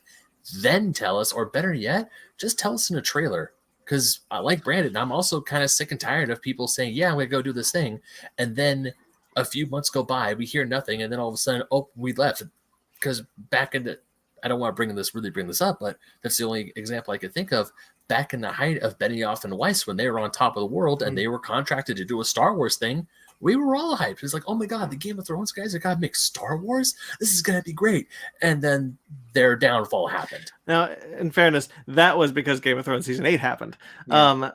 Now, to Sparks' point, though, like Sparks is absolutely right. Like it's not necessarily Lucasfilm coming out and saying that we're doing these. A lot of these most recent ones have just been scoopers saying like this is what's happening, and then the director confirming it. Lucasfilm themselves have announced a few of them, but not all of these have been Lucasfilm announced. And that I just want to bring up that Sparks is right about that. Mm-hmm. It's just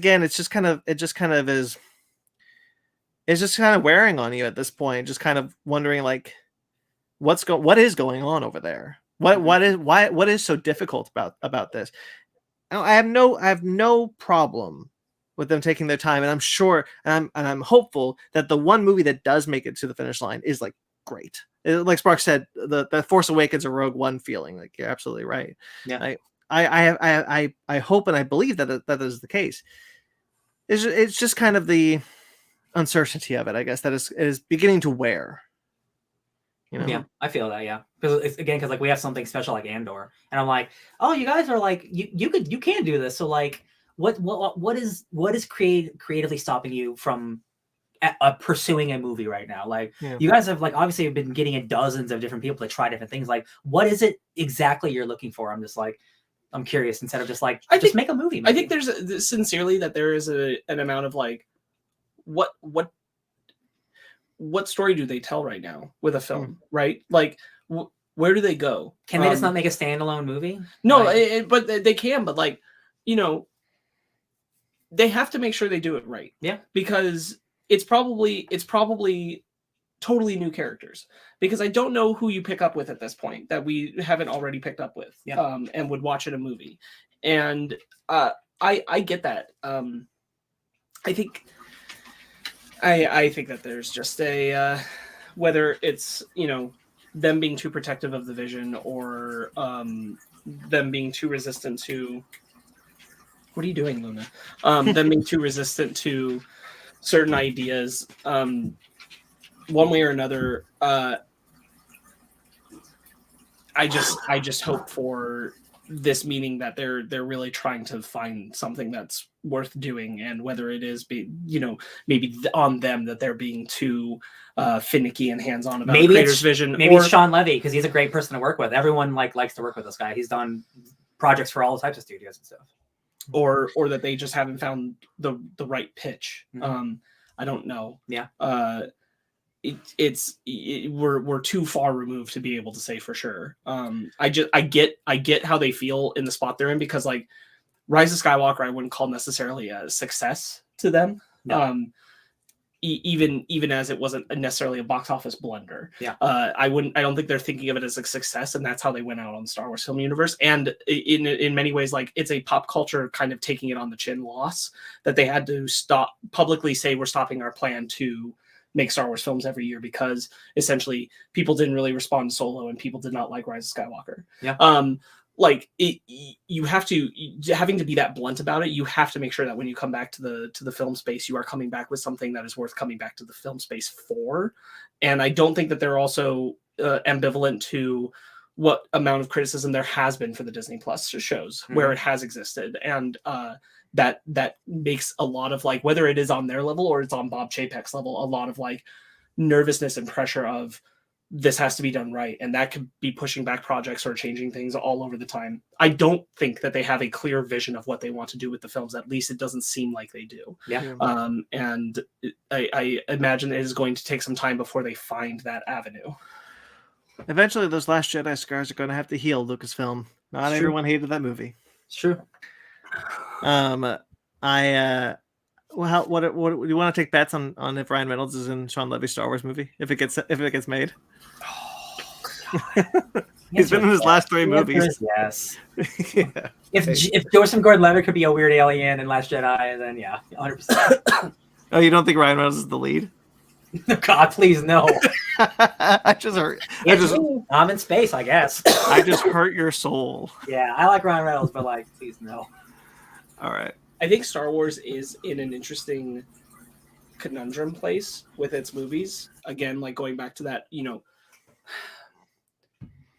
I understand this notion that they are going to have a hard time convincing the popular audience to come watch a movie that may or might not be about anybody iconic from Star Wars. Yeah, because they can't get people to watch the best show of the year right now. Sure. Like, they're struggling to get people to even do that because they've blundered it in other places.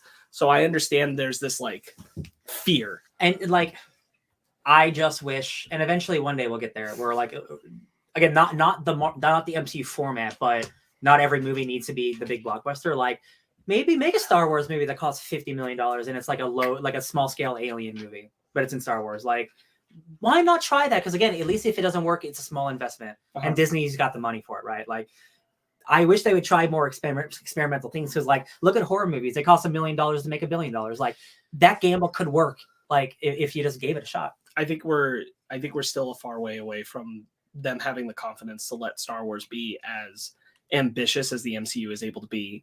Yes, of course, yeah. In genre bending and stepping outside of its self and trying new things. I think that's going to be a slow walk into that kind of direction rather than a big leap. It's true. It's going to be an Andor paced slow walk, and that just is what it is. And that's that.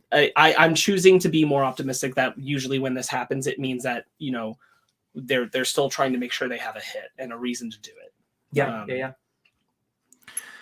Because honestly, like, if they don't have confidence and they're going to be fighting with the director, I'd rather they quit before they try and make the film and then have to kick the director out and bring someone else in to work on it, or just push it out to release rather than delay it a year, which they should have done with Rise of Skywalker. And I think a lot of people at Lucasfilm felt that, but Bob Iger said no. Directed by Ron Howard. Like, yeah, all of these situations, rather than be caught in that, like both Rogue One and Solo, they had to feel the need to bring someone else in to fix it up. I'd rather that we just nipped it before they even started than go through that process over and over again. That's fair. Yeah, I agree. Trailers. Jurassic Park Operations Reveal trailer. Yes, I put this in here. I thought this was really cool. This is a fan-made game existing in the game Dreams. It's just really impressively well built. I think it looks really cool. I'm just this person's on Twitter talking about like building this and everything. I look forward to its release. I think this is just very impressive for what they were able to design, and that they've incorporated so much core Jurassic Park stuff into this. Excuse me, really make you feel like you could be in that world, at least from the appearance of the trailer. They've incorporated the original river ride as a featured ride in the park, and that a narrative story occurs to you that aligns with that, but is occurring in the park. I think is really cool, and I would love to enjoy it. And I specifically wanted Brandon to see it, but I thought everybody should see it. Yeah, I thought this was really neat. I had seen this a couple of days ago. I was happy you put this on here. I thought the inclusion of the original river ride was really cool. Like I didn't expect it, because like it looks like you're kind of going through the events of Jurassic Park originally, and which is fine, and it looks great. And I love the sound effects. The sound effects are spot on. The sound of rain in Jurassic Park has a very specific sound, which is unlike any other rain sound effect that I've heard, except in Godzilla, strangely enough. So I thought, and so like he got that, he like nailed that feeling, and it looked really cool. I liked it a lot. Let me tell you why. Because for those who don't know, Dreams is a game where you can make any game you want inside of it. It is a more of a tool.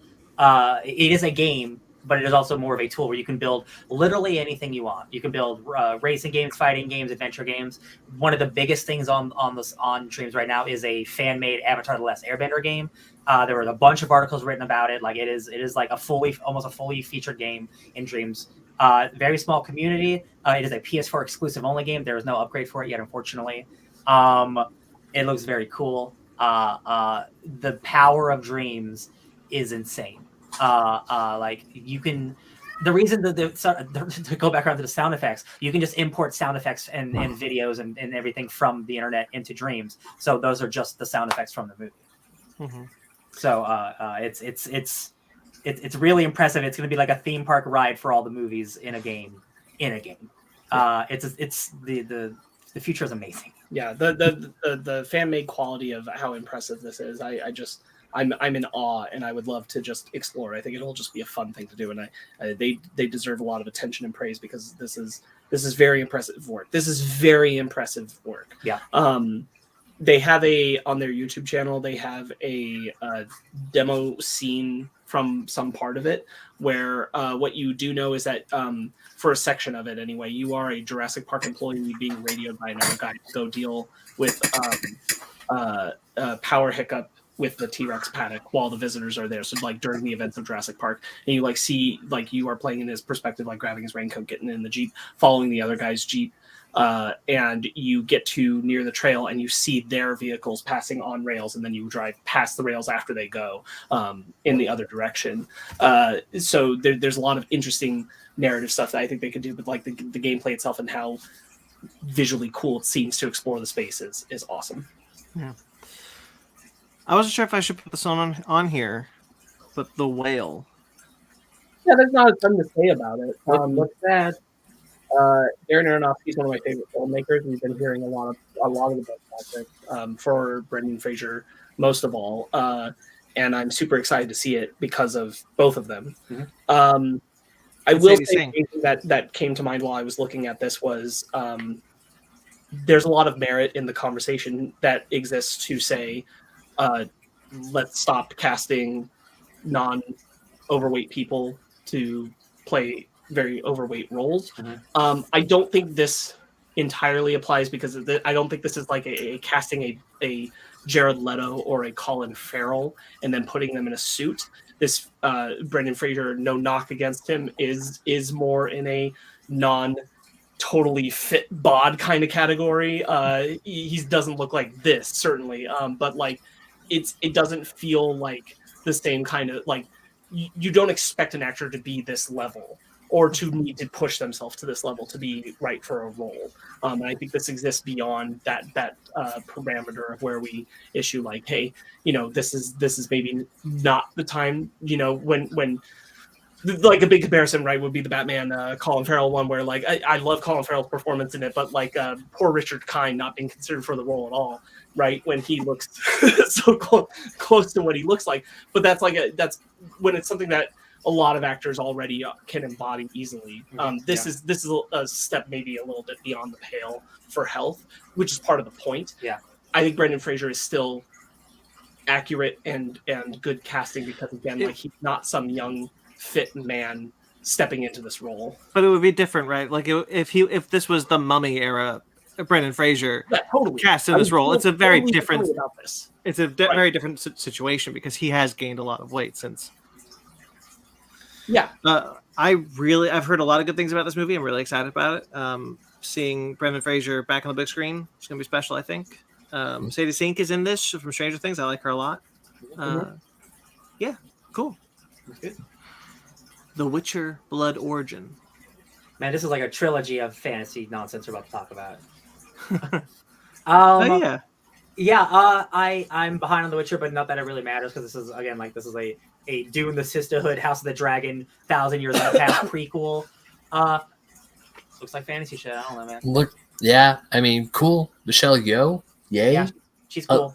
Other than that, it's like cool, I guess. I like what we're seeing I like some of the magic that we're seeing. Because you guys are lukewarm, I'm combating with some positives that I liked about this. Because I also found, it's a teaser. We're not really getting a whole lot. We know that this series is about the origin of the Witchers, where they came from. But I really like Michelle Yeoh. I really like some of the choreography that we're seeing, and I do really enjoy the way that magic looks. And look, filming in Iceland is always fun, and the Witcher franchise is getting a ton of work out of that Iceland geography, so that's cool. Yeah. Dragon Age Absolution.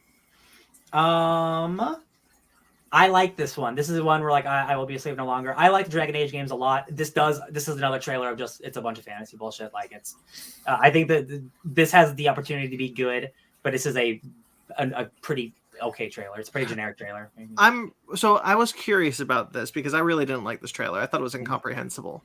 That's why I felt like The Witcher. Yeah, and I wondered about that. Like I think The Witcher obviously doesn't say a lot of what the series is about, but this one I think does try to. It's just not doing it in a way that the audience can catch on. Like I thought about this with like Dota. Both Dragon Age and Dota are both franchises I don't know anything about, but Dota was able to convey what that story was, why I should be interested in it. Through its first trailer, and I was interested, and I ended up really liking the show. This trailer for Dragon Age, I was kind of hoping for a similar situation, but it didn't happen. I found this to be really lackluster and really incomprehensible. I looked at this as just kind of white noise almost. Yeah. I'm not gonna disagree with you on that at all. I think this is a fine trailer. It's just I have a more familiar understanding of the Dragon Age universe. And just like the idea of somebody wanting to break against tradition and like, no, I don't want to be a slave. It's just like a little more compelling than just nice choreography. But these are all three trailers we watched today. We're all just like a bunch of fantasy bullshit, if I'm being honest. So Pinocchio then. Oh, I thought there was three that we watched. Did we watch three? Oh, I guess not. It was just those two. Oh, then yeah, Pinocchio looks great. Hell yeah. Unless you watched the Slumberland trailer, which we decided not to talk about. No, I thought maybe I just put two in my mind. Never mind. It was two trailers that look similar. I was curious if you were talking about Pinocchio. No, definitely not. Me too, because I'm like, Pinocchio doesn't look like fantasy bullshit. Pinocchio looks like amazing fantasy stuff. Yeah. I meant The Witcher and the two animated things we watched. Okay. I love this. I think this trailer looks incredible. I have not been this excited for a Pinocchio film ever in my life. Ever? No, ever in my life. Yeah, I don't care about Pinocchio. Why would you be? Yeah, well, I mean, I mean, this honestly, after watching the Disney Plus Pinocchio, this would be the best. Just this trailer alone was an amazing palate cleanser to that film. Boy, what a double feature that would be. Watch the 2022 film and this. Watch Robert Zemeckis and then Guillermo del Toro. Then discuss. But yeah, Guillermo del Toro, the stop motion looks amazing. Well, I love the art design of this. I really like the voice acting. David Bradley as Geppetto is inspired. Everything about Guillermo del Toro's Pinocchio trumps the Robert Zemeckis one in every way, shape, and form. I mean, it's not really a contest, to be perfectly honest. I haven't even seen the movie, and I know it's not even a contest. But this is if I could only see one Pinocchio film, this is probably going to be the one I need to see. Too late, you already saw one. Yeah, I know. What was this line that I really like in it? It's not the blue fairy. It's just like this blue chimera looking thing. I don't think it's the blue fairy. I think that's the blue fairy. We see the blue fairy in another scene. I think she just adapts herself into another form. Oh, okay, cool. I'm pretty sure that is still the blue fairy. Love it. Happy with it. Excited about it. I really liked the line like, "You're going to live forever, but everyone you know isn't." Like, you know, that kind of like bringing in this idea that like Pinocchio needs to cherish his time with Geppetto because he will outlive Geppetto by a very long time. And you know, and that's kind of like idea of love and friendship with an immortal being. I love it. I'm excited for it. I cannot wait. Guillermo del Toro is a guy who we never know what projects he's working on until they're coming out, right? I feel like, and like sometimes it goes years before a project's made, but like the past couple of months we've had The Cabinet and then we've had Pinocchio, and by all accounts they're both probably gonna they're both good. So I'm just like, I'm really happy that he's had a really good year, because like that dude's like one of the greatest talents that we have, and like it's just nice that he gets to do what he wants, even if it's on Netflix. Like it's great that it gets to exist. Look, Netflix has thrown money at far worse directors and far worse projects. If they're finally throwing money at Del Toro for him to make whatever he wants, I'm here for it. Mm-hmm. Yeah. It's like there's like 90% nonsense and like Mike Flanagan, you can make some nice stuff. Guillermo, take some money, please. Exactly. Yeah. It's great. Yeah, very cool. I'm very excited for this. Mm-hmm. Glass Onion, a Knives Out mystery. I actually figured out why it's called Glass Onion now. Oh. Because of the house? Because the onion on the top. Because of the house. Oh, yeah. I saw that. Yeah. I'm with you. Because for the longest time, I was like, why is this movie called Glass Onion? And then I saw the house. I'm like, oh, got it. But why is it but why is it called Knives Out?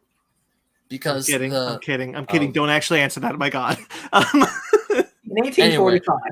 Anyways, going back to what I originally say about this trailer, excited to the nth degree. Yeah. I'm super looking forward to this movie. I'm glad I'm going to be able to watch it on Netflix, but I'm definitely going to be seeing it in theaters if I can. I'm excited. I don't know what else I can say about it. It's just that I don't want to speculate. The trailer got me hooked. Mm-hmm. I'm glad Daniel Craig is back, and I'm ready for another Rian Johnson whodunit because Knives Out was amazing. I think what we're doing in this film is we're leaning more on Benoit Blanc than we did in the first film. Ana de Armas' character is very much the lead of that movie of Knives Out, and Benoit Blanc is like the co-lead.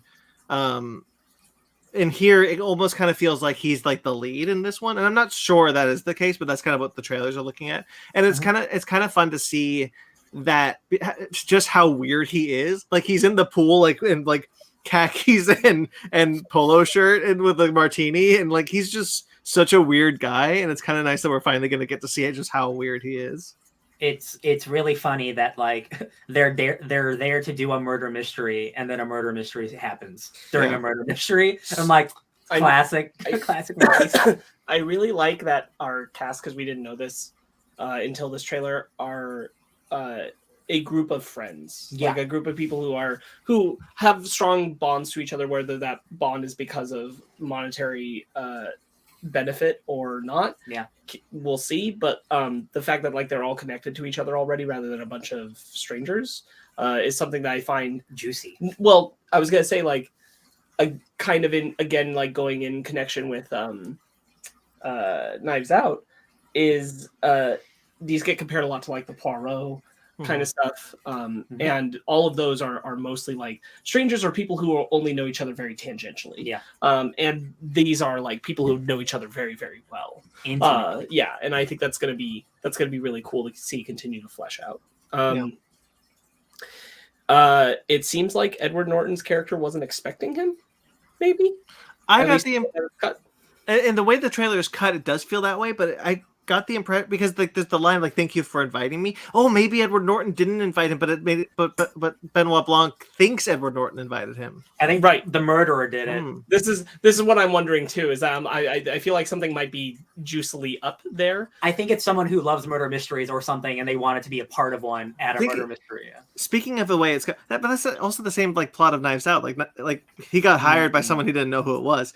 Okay. I don't mind if you want to reuse that. Fine, whatever. Maybe that's just how Benoit Blanc gets his cases, just anonymous tips. I really like how the trailer's cut because it's like, you know, Edward Norton's like, you have to solve my murder, and we didn't see this in the first trailer, but in this one, it makes you think that the body is Edward Norton until it cuts to Edward Norton. Like, so what do you think? And so it's kind of like the trailer is playing with the idea, like, is Benoit Blanc going to know that this is Benoit Blanc actually playing a game that he doesn't know, or is this actually a murder mystery? Like how are we going to get a little trippy with that one, or we're just going to have another fun murder mystery? Either way, like, look, Ryan Johnson can do whatever the hell he wants for all I care. It's going to be really interesting. I'm excited to see it. He has a particularly wonderful line that is a great insight to the character that I love, which is, "I'm very terrible at dumb things." And I think that's really good. He has this thing. He has this line where he's talking about the game Clue, and he's like, "You got to check boxes," and it's like, it's a terrible, terrible game. I really like the idea that he hates Clue. All right, John Wick, Chapter 4. What happened? John Wick 1, 2, Parabellum 4. What are we doing, John? Come on. Well, technically, it's Chapter 3, Parabellum. Okay, well, yeah, but you know what I mean. Why are we doing a colon and then we're leaving the colons behind? Listen, like John Wick 3 is like the lesser of the three, so like my expectations are a little lower. But like this looks like another great action movie. Like I have no reason to suspect worse, especially because my boy Billy Scars is in this movie. Bill Skarsgård, from It and now Barbarian. I think you touched on it pretty well. That like I'm not worried at all that the action will be great. Yeah, I get concerned with every subsequent John Wick film that at some point we're going to be the snake eating our own tail. Yeah. And like, at what point has the narrative stretched itself too far? Now, I think it's been reported. Isn't there like going to be 4 and 5, or is like a whole new trilogy? I don't remember. I think 5 is coming, but I don't know.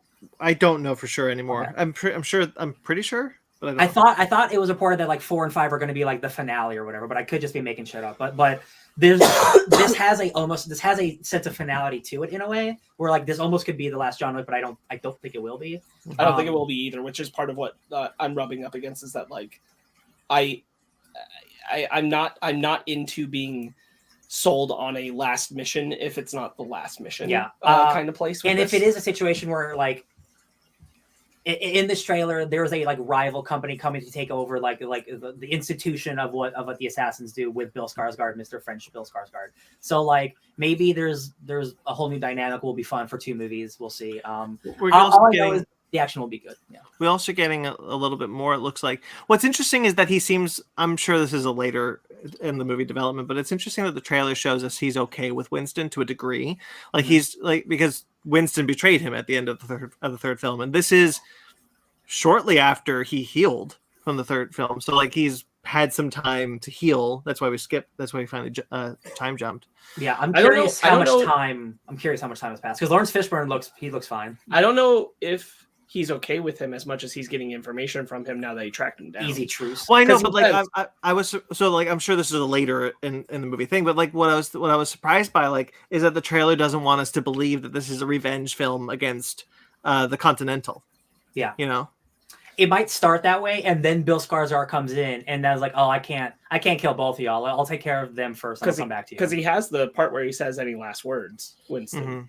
And I think that is him probably about to kill him. And then something comes up. We only see him visually in a single location in this trailer. I'd be curious I think Ian McShane if there's some tricky might be on his way out. Yeah, you're right, because there's some, look, there's always some tricky editing with trailers, and so we always kind of cobble together what we can. The second time we see Ian McShane in the trailer is after we hear John Wick voiceover, not in the film, say any last words, Winston, and then we see Winston say "have fun."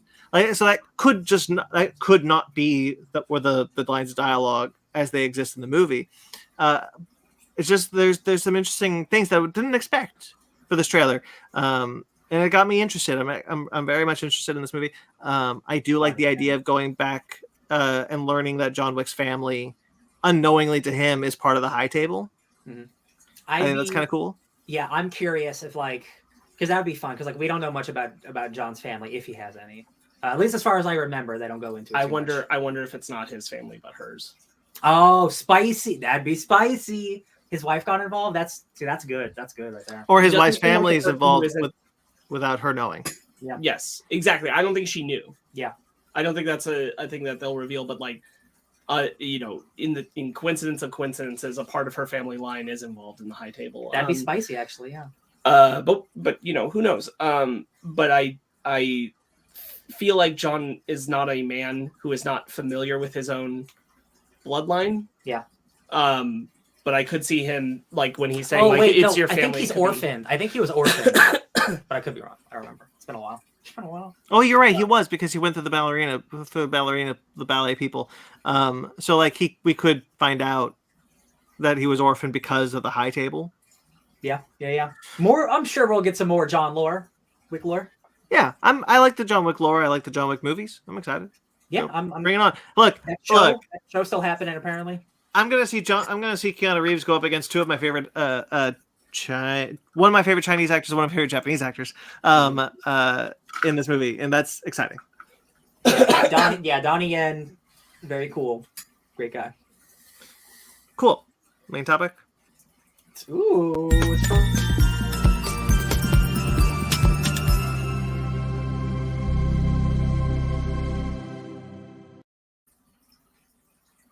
I cut you off there, Ryan. I'm sorry. No, it's okay. I wasn't saying anything important. Okay, we're here to talk about Black Panther, Wakanda Forever. It's been 2016, 2022, how many years that was? 2018. Civil War 2016. It's set in 2016. Yep. You're right. I got those switched. That's okay. Cool stuff. We're here to talk about the second entry in the Black Panther franchise, the latest entry in the Marvel Cinematic Universe. Full spoilers ahead. If you have not seen it, check it out now. Pause us. Stop us. Turn us off. Do whatever it is you do. Go see the movie.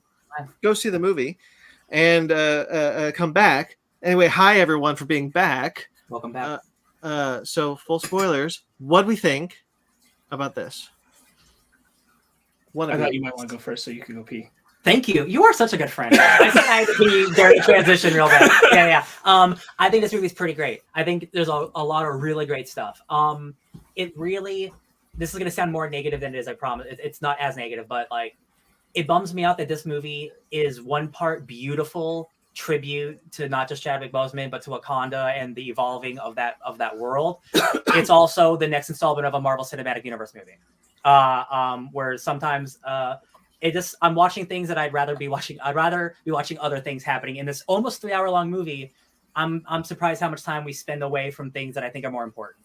Not that the other things didn't need to be in the movie. I personally could have used them maybe the shot better, developed better. Didn't feel like they shot it in an afternoon on some random day. I think it's great. I think turning the movie whatever that movie was going to be into this movie must have been really challenging, and I think for the most part it really works. I think our lead character is fantastic. I think the supporting cast is really great. I have I love Namor so much. I can't believe they got him. They didn't just get him right; they did him better than right. And I'm just so excited for the future. Overall, I am very positive. I can hear you through the walls. Don't worry. Spark, since you're in the same screen. Overall, I would agree with Ryan on his assessment. I think the movie's a little long, and maybe even unnecessarily. And I think there are some elements that just don't work as well as a lot of what the film is doing. But overall, I'm pretty positive about it. Ben? I had a good time. I really liked it. I don't know if I absolutely love it yet, but I'm still stewing on it. Mostly it was I would say I agree with Ryan. It was a beautiful tribute to Chadwick Boseman, a beautiful tribute to Wakanda, and then we got the MCU stuff, but I know I have more positives than I do negatives, but I really liked it. I walked out there going, that was good. I liked it. Yeah, I'm kind of glad we all kind of feel that way, because it makes me feel a little bit better to say that, like, I don't really know how I feel about this movie. I know I'm very positive on it. I like a lot of things in this movie, far more than things I dislike. I am just not sure where I land with it overall. There's just something. There's something. I'll tell you what, and like I recognized it. If like I'm generally pretty good at like knowing how I feel about movies after, and like at the end of the day, this movie is it's a pretty good movie, and it's a bummer to say about this movie specifically. And I know that's what a lot of people are rubbing up against, because they don't want to say negative things about this movie specifically because of what it's about, and that's fair.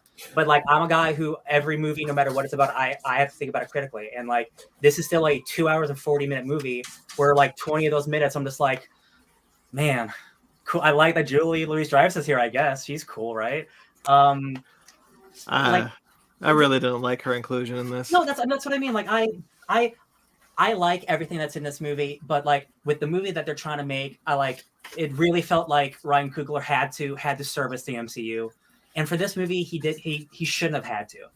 And again, like with those characters involved, like with the CAA and stuff, like those characters have to be there for the plot to work. Like the imperialists, like the colonialism, like that's all important to the story. I just wish it would have been structured in a way where I cared about it more, and it didn't feel like it was stopping progress of a different movie happening at the same time. I think Sure.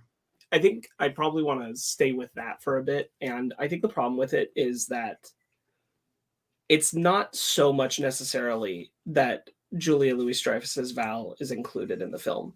It's not necessarily that. If you're going to do the CIA stuff, it would only make sense to have a character who's like the pinpoint person for it. Yeah. And she fits for the logic of what we've got of her so far to be that pinpoint person who's doing this and pushing this agenda. I don't think that's a problem with it necessarily. What I think is the problem with it is that what she's doing has zero effect on the story. Like when you get to the end, ultimately the actions from America don't occur. They take zero action. Therefore, the idea that Namor is right and that the threat is there, that the Americans will turn on the Wakandans, is important. But because it doesn't even come close to occurring, it makes all the time we spend with them kind of empty, because for the story that it's telling, it never comes back around yeah, on the story that's actually important, which is that the core Wakanda story, Namor, Talakan. Like that, it never really truly intersects with it. It's just the idea of the threat of it existing, which again is an important thing. It's important to show that those conversations are occurring because Namor is correct. Yes. But ultimately, it needed action as well. It needed something to occur. Or it's just there. Or we needed to have less of those scenes. But it's already such a long movie. I understand not necessarily wanting to shove the Americans into the final conflict as well, and making it this decision of like, what would you essentially do? Is the Wakandans say like, hey, what the Americans are doing is wrong, but that doesn't make what the Talakans are doing right, and kind of settling the dispute there. But it because they don't take any action, because that doesn't bring itself into that story, we spend so much time with it, and it's all just the air of threat. But our characters aren't necessarily like, they're being told by Ross like there's a risk, but they're not. Like, we could have just had them getting those calls from Ross, rather than spending the time there. I don't think it would have had the same impact. To be fair, I don't think just being told by Ross would give you the same feeling of like America's about to go to war with Wakanda. You need that power to be shown in some way. Yeah. But then it has to take action in some way. Something has to happen. Yeah.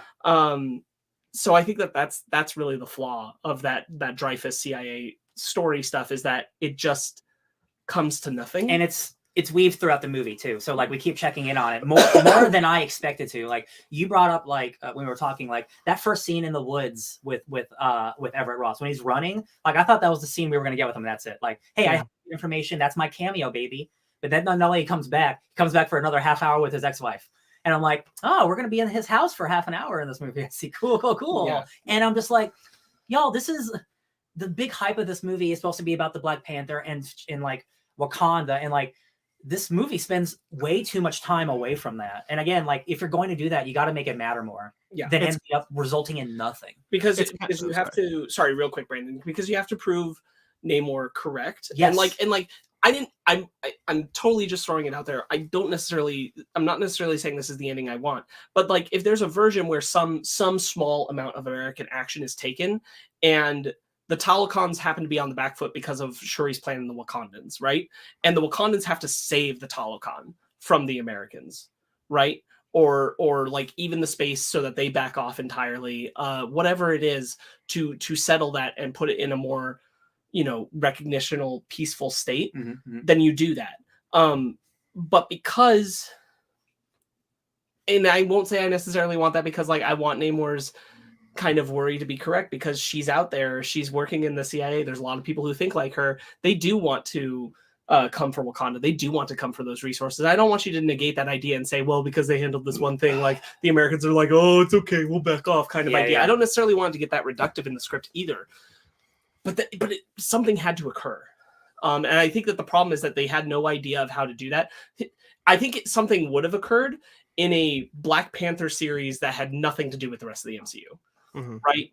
A film that's just telling its stories for its single world, they definitely make the Americans do something and make that story be relevant to what's going on. But because we can't necessarily make a whole story about, in the next few MCU chapters, by the way, America's low-key at war with Wakanda, we're not going to be able to do that. So I get that, but it had to amount to something. Yeah, and go ahead, Brandon, please. Well, I was going to say, like, what this film is doing, what this film ultimately is meant to do is end Phase 4. But I think we're all now being cued into the fact that Phase 4 is largely about trauma from events that have happened prior, and what we've gotten is a movie that is very much infused with that trauma. It is very much putting its heart of like, we lost Chadwick Boseman. We're putting that into this movie. We're putting our pain into this movie. We're putting your pain into this movie. And when we're in Wakanda, we're getting that movie. And then when we leave Wakanda, we're not, except for when we're with Riri. But like when we go, we shouldn't, I don't think we should spend as much time away from that trauma as we do. And we spend a lot of time away from it. And I talked about this with Andor, and the episode's coming, but like, I'm shocked at Andor because the A, B, and C plots I'm always on board with. Doesn't matter where you cut away to, I'm there because each one is serving that story, and I'm engaged in each one of those stories. This is not the case with Black Panther: Wakanda Forever, and it bums me out that I say that because I was very excited for this movie. But when we go to Val, I'm just not interested.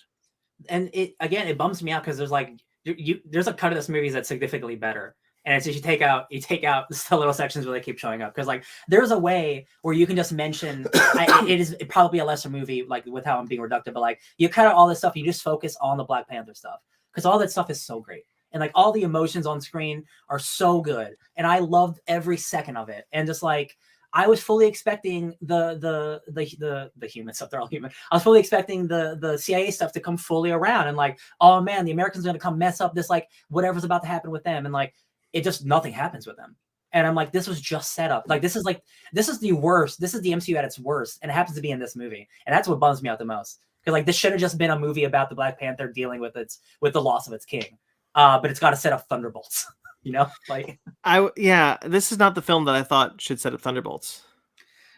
And again, there are ways, it's all about execution. There are ways where like all of this is I'm fine with, but like it just feels so much like we filmed all of this not related to the set, it just in someone's house for 3 days. Like it does not feel connected at all. It feels like we needed to include this in the movie because like we got a plan we got to stick to. And I'm like, it shouldn't have been this movie. Like, And I know there's no way they didn't feel it. Like, this is a long movie, and like I have no problem with long movies, but like when you're doing a bunch of shit I don't care about, like I'm looking at my clock, and I'm like, I shouldn't be feeling that for this movie, because like the stuff that's good is so good, and I can't wait to talk about this stuff. But like, it's just, again, it's mired by, oh, we gotta do setup stuff. It really is a tough spot, because I think like Namor's story doesn't work in this movie as well if you don't have some amount of insight into the Americans showing that Namor is correct. Yeah. At the same time. Yeah. Like, you need something there. I just don't know that it was fully thought out how to incorporate that something. Yeah. Yeah, I don't know how you fix the movie, but like showing more, spending more time with the X's is not the solution, I think. There's something I want to say that's kind of interesting, I think. The first movie is 2 hours and 14 minutes. Mm-hmm. Great movie. I rewatched it this week. It's fantastic. I love that movie dearly. Oh, I rewatched Black Panther too. I forgot to say that in my Mm-hmm. week. I rewatched Black Panther also. Really great. I love that movie. I love Chadwick Boseman in that movie, and I will admit, like, there is a lot of this movie for me that you know I really miss Chadwick Boseman's presence, and like obviously the movie is about that absence of Chadwick Boseman, and I feel that, and I think that's done very well. Mm-hmm. Real quickly, 2 hours and 14 minutes. First movie, great movie. 2 hours 41 minutes. This one, I just thought this was fun. It's almost 30 minutes longer. That's crazy. They flipped the 4 and the 1. Yeah, it's unnecessarily, because again, like I love long movies, but like you got to make it worth my while, and like there's clearly just like 20 to 30 minutes where like, and we're just gonna put that in there. Thank you very much. What's up? No, man? I definitely agree. There's a lot of fat that this film probably could have trimmed. I definitely agree about the whole Val shot. I mean, seeing Val, cool. I thought she was just gonna be there for a hot second, but then the more she keeps showing up, it's like, oh, she's in this movie more. That's neat, I guess. But thankfully, once we got to, is it pronounced Talokan? Talokan. I kept saying Atlantis. I was expecting to say Atlantis, but it didn't say Atlantis. But that's totally okay. But getting to like the B plot with Namor and Submariner and seeing and all that stuff in his world, I thought was beautifully done and beautifully created. I thought, man, this is gorgeous. This is amazing. Love it. And but I do agree. A lot of stuff with Ross and Val, I was like, get that out of there. We don't need this. Yeah. Man. So let's start getting positive, because like first, I'm pretty much positive on the rest of the movie. Like I think, again, like not having rewatched it, but just being familiar with Black Panther, seeing Shuri, who is like lovable, like really excitable, like a totally like lovable, like quirky teenager, is very sullen, very dramatic in this movie. It is, and Letitia Wright is doing a hell of a job, despite personal shit. Like, damn, she's really acting in this movie. Everyone is really acting in this movie, and the performances from top to bottom. Namor, man, when he's on the beach with the Queen, he's like, his eyes are like bulging out of his skull, and I'm like, this dude is so intense. Oh my god, I love him so much. You're right. There's great performances all around. Letitia Wright is really great in this movie. I think what she does really, really smartly, and the script does this too. Because the script, like, I'm sure it's in the script, but like the idea that like she is traumatized by what happened with T'Challa. She doesn't believe that the heart-shaped herb can send you to the ancestral plane. She doesn't believe in a lot of that stuff because she's very science-minded. But every now and then we get the Shuri from the first movie. Every now and then she'll say a joke, or she'll be lighthearted.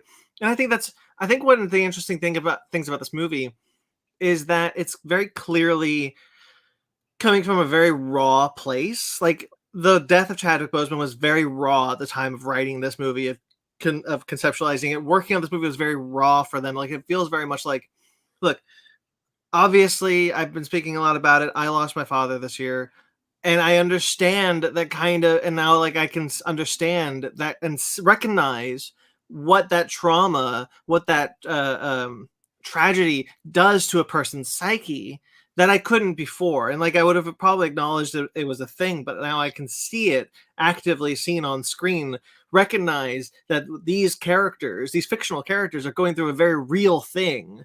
And it makes those characters feel very real to me. And I think that's what this movie does. That the strength of this movie is that these feel like we are in kind of a group mourning over T'Challa, over Chadwick. And you know, because it starts with Chadwick's death, with T'Challa's death, that I didn't expect. Yeah. Shuri asking God, asking Boss, hey, I'll believe in you forever if you save my brother. And obviously it doesn't work. And like, I'm not a religious person, but like I've definitely, when I was young, I used to do that. Just doing anything you think you can to help somebody. I really like her journey, and like it's a journey she sticks with too. Like it's not like she becomes an ultra religious person at the end of the movie either, which is I'm glad for. I will speak to the I think the mourning of Chadwick and T'Challa is done very well. I think the way that they've integrated it into the story of the film is really well done.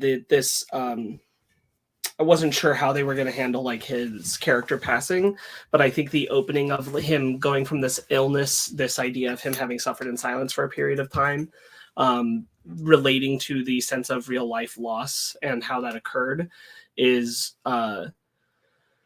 really well integrated, and to liken the characters to the reality for what's going on. I'm not going to say that it was a mistake in the story to kill the queen. What I will say is that the decision to do it causes this sort of overbearing sense of mourning to pervade the entire film to a degree where it's a little bit of a hard watch.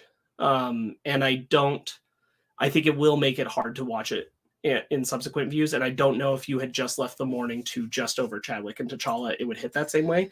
Now, I think the action of it, pushing her to vengeance, pushing her to choose the Black Panther for vengeance, causing her to see Eric Killmonger because of it, and all of those things are very, very smart, very well designed story beats for getting Shuri to that point. So I'm not going to say like killing the queen was a mistake. It was devastating. It shocked me. I was sad. Angela Bassett was giving an incredible performance, and it was rough to watch her get taken out in this movie, especially for the proxy of this family, what they have gone through. Yeah.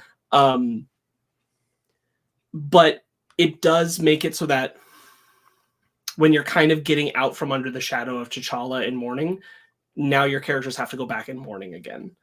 Yeah. And then we also have to circle back to T'Challa again at the end of the film. Yeah. And I think that maybe hit the be sad about people dying button a little too hard and a little too frequently. Yeah, I think that's also something I'm rubbing up against in the movie. Because like it just the Val stuff, yeah, that's not stuff I particularly like, but that's not the reason and not the entire reason why I feel the way I do about this movie. And I do think what you're talking about, Sparks, is very true. The three of us, you, me, and Ryan, have suffered a very similar loss in our lives.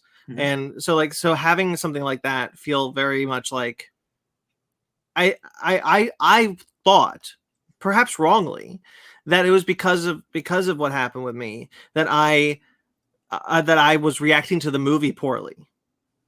Now I don't know if that's true, but I do think the Angela Bassett death, the Queen's death, does kind of push me over the edge there. I think you could have done a near death or a battle coma kind of scenario. Yeah. Where like the queen got endangered, nearly died kind of thing. Yeah. To push Shuri to the same end and keep all your story beats. And not put these characters through the ringer again. Yeah. And by proxy the audience, even if we are not mourning a literal real person, we are now mourning a character that we like. And another one for this film, and I think it just makes that sense of grief carry over this film with such a heavy hand that it's a little hard to feel like you can catch your breath from. And I'm sure that is part of the pervading feeling for Shuri. But and I'll certainly say like that's motivating. It's motivating to push her to go as viciously after him as she does. I don't know if that was the best way to handle the tone of the film. What's up, Benji? To be honest, when I first saw the movie, I wasn't sure how I liked Angela Bassett's character dying. Because I mean, the more that Sparks, you said that how it makes Shuri choose Killmonger, how she chooses the Black Panther out of vengeance, and that whole arc. Now that makes sense. But in the moment, I was like, I don't know if I like that.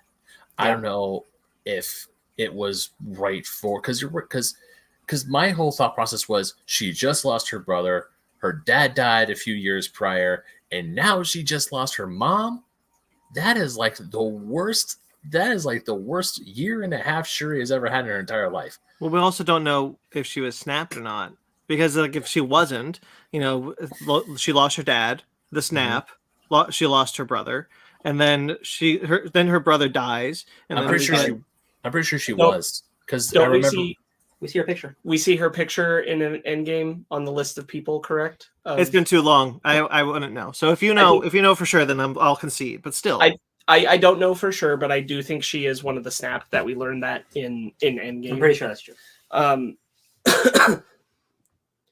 But I'll concede that. But like still, you have tragedy after tragedy after tragedy after tragedy. The dad, the snap, the actual death of the brother, the death of the mother. This family's gone through a lot in the last 6 years.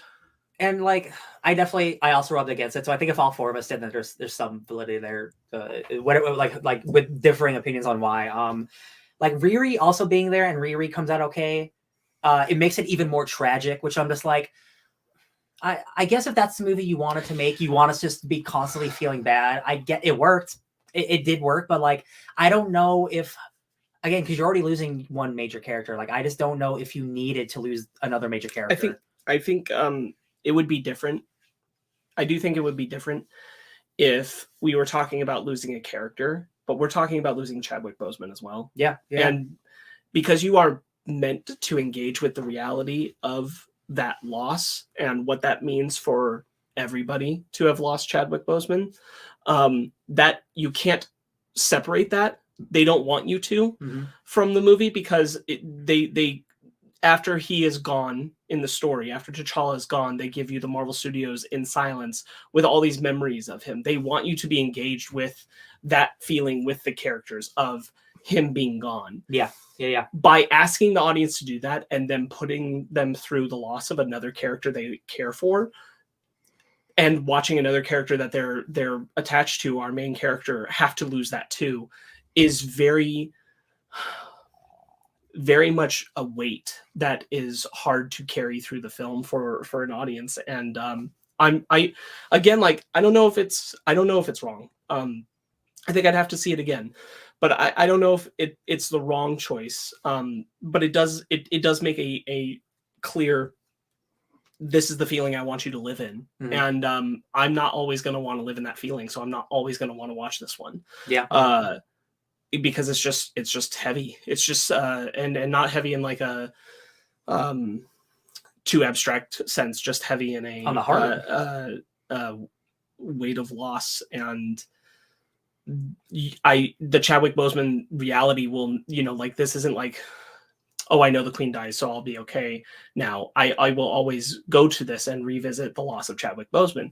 And it's great that that's a beautiful tribute and testament to him. Yeah. But it engages something real and then gives you more fictionalized grief. And that's a tall ask, I think. And I kind of wish that they had found a way to do a lot of that motivation for Shuri without necessarily putting that burden upon the audience to carry, because like you said, if we're all feeling it, then clearly it kind of rubs in a hard way. Yeah. I think it's 100% what you're saying about we're living in real grief, and then they're loading on fictional grief while they're trying to make us live in the real grief. And it's like, it is a weird butting of heads of like, obviously it's a movie, but like, you're making us like, we know this is about Chadwick Boseman. So it's like, it is like a weird pitting of like, not that it's like disrespectful, but just like, it just didn't feel right when I saw it. And like, that art, it's just you engage with different grief for watching something that's about, a character that you like being gone, and watching something that's about a person you admired being gone, a celebrity, a real person. It's almost documentary and like almost in a way, like it transcends it being about Black Panther. The only thing I can really liken it to is that, when Furious 7 doesn't fully do this, because it doesn't kill the character of Brian, but it does at the end of the movie. engage with audience. Like, people got super emotional and all teary-eyed in that theater because they were being engaged with the loss of Paul Walker and knowing that's what the film was doing for them. It was saying, I want you to feel this with us. I want you to feel the loss of this person. Yeah. Well, this is the same. And it's not that the film shouldn't do that. It's just that is engaging something that is more real, seems too simple a word, but is more present, that you can't get away from or separate from yourself or the real world. That the fictionalized death of characters like the Queen, you can. And so that kind of being this umbrella over the film right away just sets this rough tone to have to take yourself emotionally through. It's a real gauntlet to have to get through.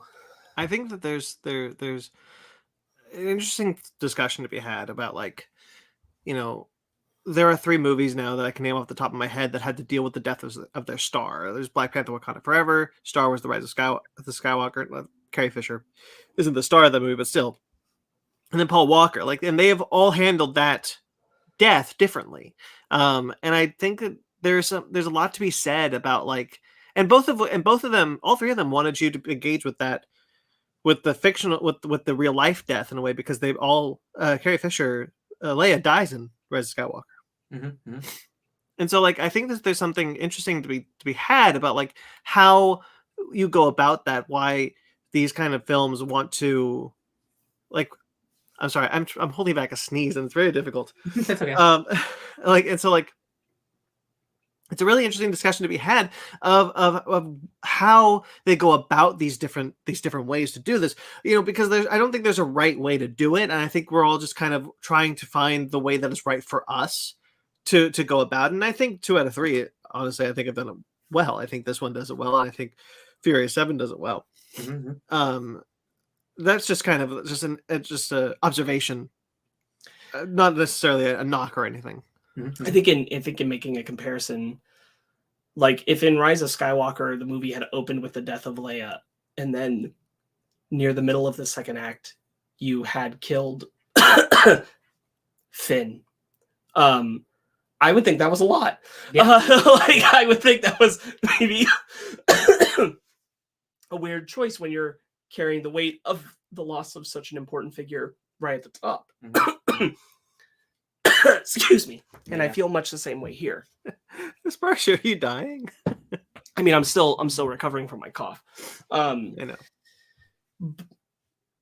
I don't want to linger on. There's a lot of other things to discuss in this movie, so I don't want to linger on that too long. But I am glad to know that, you know, we all kind of feel like it's story wise, it makes so much sense. Yeah, it just feels kind of not even wrong, just weird. It's just an emotional setting that I don't know if there maybe was a better way to get around this. Just taking out the Queen, I just don't know. I just don't know about that. I think there's a world where the exact same thing happens, but she barely survives. Yeah. Like put her, whether it's a battle coma or like whatever, but like I just don't think she needed to be taken off the board. You know, you're right, because like the movie doesn't make Shuri queen at the end. It's implied, however you read it, that M'Baku is challenging for the throne and someone could challenge him or whatever. Like, so you could have had her off the board without killing her and then have her still be queen at the end, because if Shuri's arc is not to become queen of Wakanda, Shuri's arc is to become the Black Panther.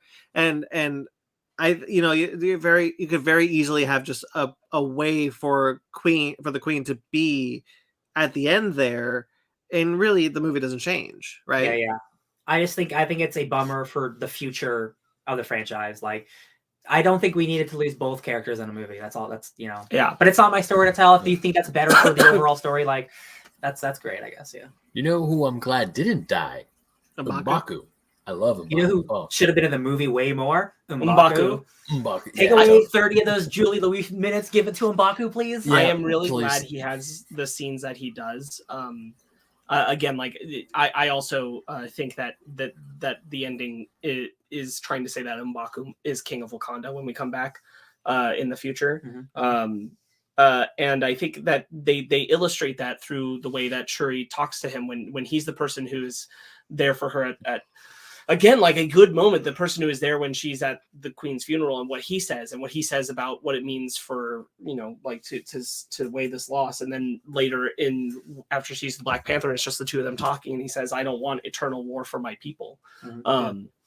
I think that these are very strong moments with M'Baku. And I think they did a really good job of integrating his sense of humor. I want to get the fish man. And he calls, and also like him in this, he's just such a far cry more integral and thoughtful person, even as he is the same character. He's so much more politically minded than I think we got from him in the initial film. Mm-hmm. Yeah. I just love it when he actually calls Namor by his god name, and then all the other elders are like, it's like, what? Just because we live up here in the mountains, we don't have access to books? Yeah. He calls Okoye a bald demon. Yeah, he got me good. I got me real good. Yeah. I mean, Winston Duke is absolutely amazing. Also, because after we saw Wakanda Forever, the next day we actually just started watching Black Panther before we did House of the Dragon, and I feel like Winston Duke got super buff for Wakanda Forever. I mean, I don't know. Well, don't forget, he's in Infinity War and Endgame too. So like, that's true. That's true. Perpetually getting bulkier. But that's beside the point. What else was I gonna say about? Damn it! I had something about the fact that he is the voice of reason. Mm-hmm. I love that, because at first he's like, "Yeah, let's go kill this guy," and then after he fought them, he's like, "You know what? I was wrong. Mm-hmm. Let's not kill him." He felt lost. Best. Yeah. I just love how, because when you first meet him, you see him as like this, like the archetype of the meathead who wants I can solve all my problems with my fists, and then he gets punched in the chest and flies 40 feet and realizes, never mind. Let's change our strategy here. Oh, hold on. I'll push back a little bit on that, because like I don't think M'Baku is ever introduced as like the meathead who wants to answer everything with his fist, because he's challenging T'Challa in the first film because he thinks that Wakanda has gone down the wrong path. He says it specifically, like, you trusted all your technological advancements to a girl who scoffs at tradition. Like, you have gone off the path that Wakanda should be on. And I think we still, because of he did serve as like consult to T'Challa afterwards, and he did fight with T'Challa during Infinity War. Like, I do think we get this progression of like a guy who clearly cares about tradition, who clearly cares about Wakanda, but wants to further his own people, the Jabari, more. He wants to be a part of that table. He wants to be a part of that discussion. And T'Challa gives him that. He says it in the first film. You're the first king in centuries to be here, to be a Jabari land. So like, I think he has a very good arc that you can see from Black Panther to Wakanda Forever. Very natural arc of just kind of like, well, now that I'm here, I'm much more politically inclined. But I don't think there was ever a moment where M'Baku was ever supposed to be this kind of like meathead, as you suggested. Mm-hmm, mm-hmm, mm-hmm. He's just big. He just happens to be big. Yeah. He's just big, and he'll be goofy at times. But I was just going off the fact that how he was so ready to go and like, hey, let's go ahead and just kill Namor, kill the fish man, and then after he loses the fight, he's like, never mind. Let's just change strategy. Let's not kill him. He learned. Yeah, but it's more than that, because what he says is that like the reason to not go in and kill him is because he's looked at it and thought they call him a god. If we kill him, right, then we will be kicking off a war that will never end. Endless war. Because he talks about like everyone thinks that Namor is just like T'Challa was, just a king, but he's not to the Talokans. He is a god to them. And I think when M'Baku is able to witness that only after he encounters him, because before that everyone's just treating him as a king.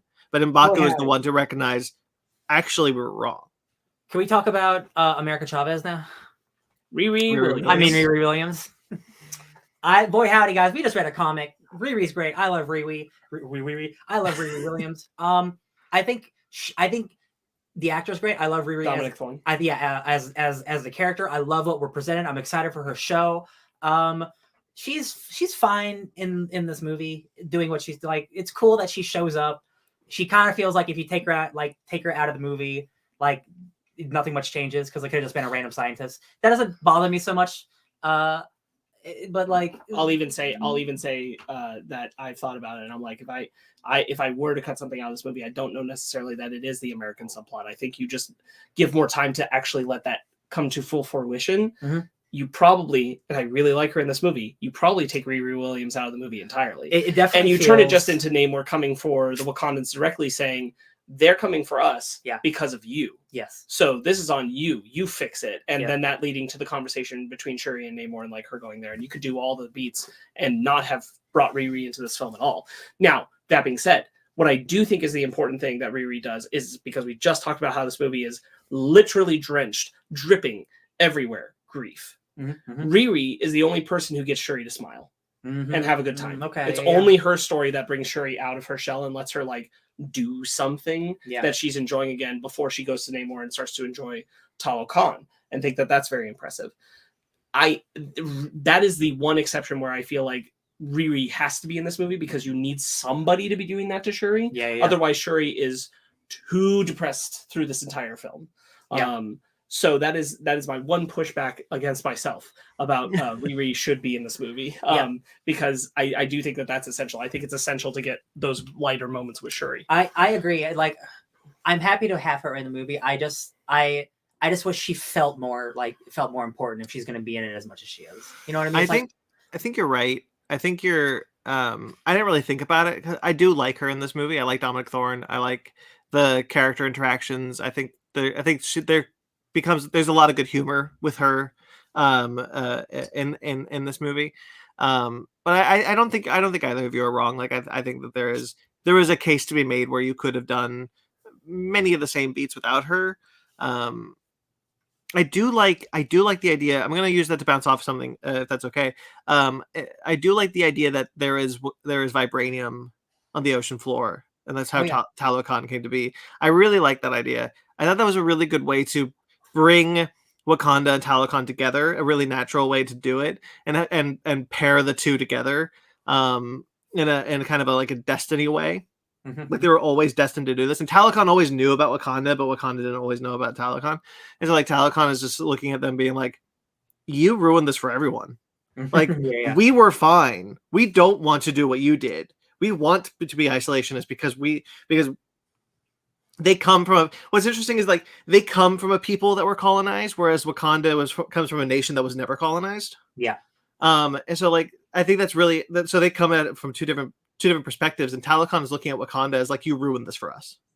Right. Now they're going to come looking for. Now they're going to they're going to find us because they're looking for vibranium because you ruined this for us. Yeah, and that's why Namor, he goes directly to Wakanda. He's like, you got to solve our problems because this is your fault. We were minding our own business, and then you had to announce to the world vibranium exists. And he's not wrong either. It's a really interesting way to look at the two nations, because, like I said, like, Talokan comes from a place that was colonized, whereas Wakanda is never colonized. Like, they're two very similar nations because of the vibranium, because of the advancements they made, because of many things, and to see how they look at, like, Wakanda in the first film was very much like, you know, we should be helping people, and not like Wakanda, but like the movie is trying to get T'Challa to a place where he will be more present on the world stage. Mm-hmm. And he's like, we can deal with the consequences of that. And that's fumbled because of his death, and Wakanda becomes much more in a chaotic state. Mm-hmm. Mm-hmm. And then Namor is kind of sitting there going like, well, we never, ever, ever, ever, ever want to be a part of the surface world. There is no way. We still have the scars of what the surface world did to us. We are this way because of what the surface world did to us. Mm-hmm. We don't want anything to do with that. And I think the movie does some interesting stuff showing us those two sides, Talokan and Wakanda, that I really engaged with and I liked. Yeah, mm-hmm. I am so excited. One, I was not worried, because like if it would have happened in the movie naturally, it was fine. But like I was worried that like either Wakanda or Talokan was. We read a book club today where Atlantis retreats from its homeland. Like I was worried something like that was going to happen to either of these nations, and I'm like, that is the type of like finality of an MCU or Phase 4 thing where like that's a big move, and like I'm glad neither of those things happen. Namor and Talokan is still secret, and they got Wakanda basically to watch their back, which is great. I think where the world is left for both these countries is really, really cool. I'm just really excited that that Namor gets to exist, and Atuma is really cool, and Namor is really cool, and we got the coolest mermaid sequence that maybe I'll ever see in my life. Oh my god! Yeah, I think Namor. I love the actor who plays Namor. I think that the way they end the way they end this film, where Namor, it's kind of where nobody knows that Talokan is there. Wakanda is going to keep that a secret, and Ross only has the knowledge that there is another nation. And didn't really tell anyone. So the next time Namor can show up is going to be very interesting, I think. Yeah. I just think him as a man, Ryan Coogler has a way with villains. He got Killmonger and Claw to a lesser extent, and now Namor, and I'm like, bro, I will follow you to the ends of the ocean. Maybe don't kill a teenager, but I feel you. You're someone who will do anything for his people. And man, let me tell you, after watching a movie where a leader doesn't do that for his country, it's really cool to see a Black Adam movie come to fruition. Let me tell you, great Black Adam movie, Black Panther Wakanda forever. Let me tell you, I'm just so excited. I thought everything with Talokan is so cool and so beautifully designed. They put just as much effort into Talokan as they do Wakanda. The music is great. They do again their own little hand signal. There's no. I don't think there was a world where this would be possible. I wish we got more of Talokan. Mm-hmm. A lot of what we get of Talokan outside of the throne room is through Shuri's perspective. Yes. And I wish we got more of it, because I did like what I was seeing. There's a lot of clearly holding their breath people that I thought was fun. But I think that there's I don't know if this is the movie to do it, quite frankly. But I do wish we got more of it, because I liked what I saw and I wanted to see more. I can only hope. Man, they would talk about expensive Disney Plus show, but that's where you do something like that. You maybe Namor isn't always the focus, because there are plenty of other people. Focus on Atuma and Namora for they had bigger roles than I expected. I thought they were just going to be nameless grunts, but they were actually cool, fun characters. Atuma has a multi-sequence battle with Okoye over the course of the movie, which is awesome. For the most part, I think the action is pretty good. There are some parts where I think it's a little sloppy, but nothing that I would negative too much about. I like a lot of the action scenes. I like when Namor is invading Wakanda. I think that's a cool action scene. It's insanely cool. I really like the car chase. I was really into the car chase. I think that's such a cool car chase. And I really like Okoye and Atuma's beef. Mm-hmm. I was really happy with that. I love when there's a moment where they show up on a whale, and I was like, well, now you're just showing off. A killer whale just comes out of the ocean. And I like how Atuma. I like how the Talokanians have to have the breathing apparatus. We saw a similar thing in Aquaman. But I like the organicness of it. It looks almost like a jellyfish. Yeah. I thought that was really cool, and it works both ways. If you just take out the water and you put it becomes air. I thought that was cool. I want to spotlight this before I forget it, because I will. One of my favorite things about this movie is that the way they did subtitles, because they did different fonts and colors to tell you when people were speaking Haiti, when they were speaking Wakandan, when they were speaking Talokan, mm-hmm. and when they were speaking Spanish. Did they know? Yes. Yep. So Talokan is blue and in a different font. Spanish is in white. Wakandan is yellow and in a different font. Again, all these are different fonts. And I spotlight this both because I thought it was very effective, especially for scenes where, for example, there's the one where Nakia is approaching the woman in South America, and she's speaking Spanish to her. So it's all white text as they're speaking Spanish. And then she says, I've encountered him. And she says that in the language of Talokan. And it turns blue. It turns blue. Yeah, it's really And cool. So it tells you what is being said and why it's so important that it's being said that way. And I spotlight all this because Disney Plus will ruin it.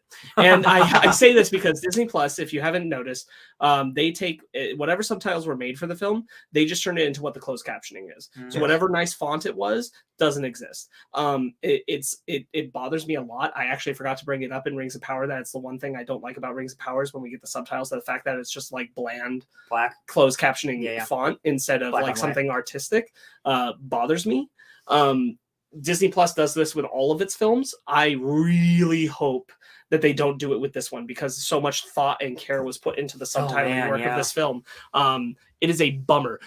It's not just a Disney Plus problem. Digital copies of all films do this too. They don't adapt over the font. I don't know why, but they don't. They go straight to the generic closed captioning, even if you don't have closed captioning on. Huge bummer for something that's so well thought out, especially here. I did really like how when the Wakandans, the Wakanda locations are in the Wakandan font, like we see them in the Wakanda text, and then they translate to English, and then we see Talakon in that language, and then they translate to English. I thought that was cool. Yeah. We get to see some Midnight Angels, which, boys, let me tell you, is from a little comic called Doom War, where Doctor Doom takes over Wakanda, and Shuri and a bunch of people make some cool midnight outfits, and they're. I never thought I'd see those dumbass looking things on the big screen, but boy howdy were they there. And I thought they looked pretty all right. I think they look pretty cool. I didn't like them. Yeah, I didn't like them either. I'll tell you what, it is a design that I will not fight anyone against. I respect the shit that they did it from the comics. That is just from the comics. So like I respect it more than I really like it. So there's that. No, I definitely agreed with Okoye where she saw the armor. She's like, did this get uglier last time I saw it? I'm like, I think it did. They are ugly, but I hate to say this, but I'm getting really tired of the heads-up display look from Iron Man. And like I don't know what the fix is, but when I saw Okoye in the black space with the thing, I was like, really? Yeah. What about when Dr. Fate did it? Like when Dr. Fate did it too, I had the same thought. I'm like, really? Why? Why are we doing this here? And I understand. Like Riri Williams, sure, you want to do that? I don't care. He's Iron Man. Makes sense. For whatever reason, just what happened with Okoye, I was like, oh, really? Yeah, this is one of those where I would have been happy if they were maskless and it was just them just in a super suit. Yeah. But stunt actors got to stunt act, so. Yeah, it's just I wasn't too crazy about that, but I did really like the fight on the boat. I thought that was well choreographed, and I thought that was a lot of fun. Yeah. That final battle with Namor and Shuri where they do some slow motion punches. Overall, I really, really like. I love the way that they depower Namor. Like they suck the oxygen out of him, kind of like what doing the comic we read today. I just love Namor. I'm so happy with as much as we got. I'm really impressed with Shuri, and I for some reason I didn't expect her to be the main character, which in hindsight like makes sense why she's the main character. But I'm really impressed that like the sad journey she went on, like it worked for me like all the way through. I think you get a very natural passing over of who's the main character in the film, because I do feel like when we start the movie, I don't feel like Shuri's the main character. I feel like the Queen is the main character. Yeah, it's true. That's true. And then I feel at a certain point that the baton is passed over and it's to Shuri, and it's not her death; it's sooner than that. But that this film kind of belongs to both of them. At certain points, and I really appreciate that, especially since this is apparently Angela Bassett's last performance in the MCU. Right. I'm really grateful. She's so good in this, man. How good she is in this, and how good Angela Bassett is in general, makes me all the more angry that we took her out of future installments of this film. I just think she's so great, and I don't know that we need to put Shuri through this. But again, like at least we get to see her, frankly, excel. And on that note,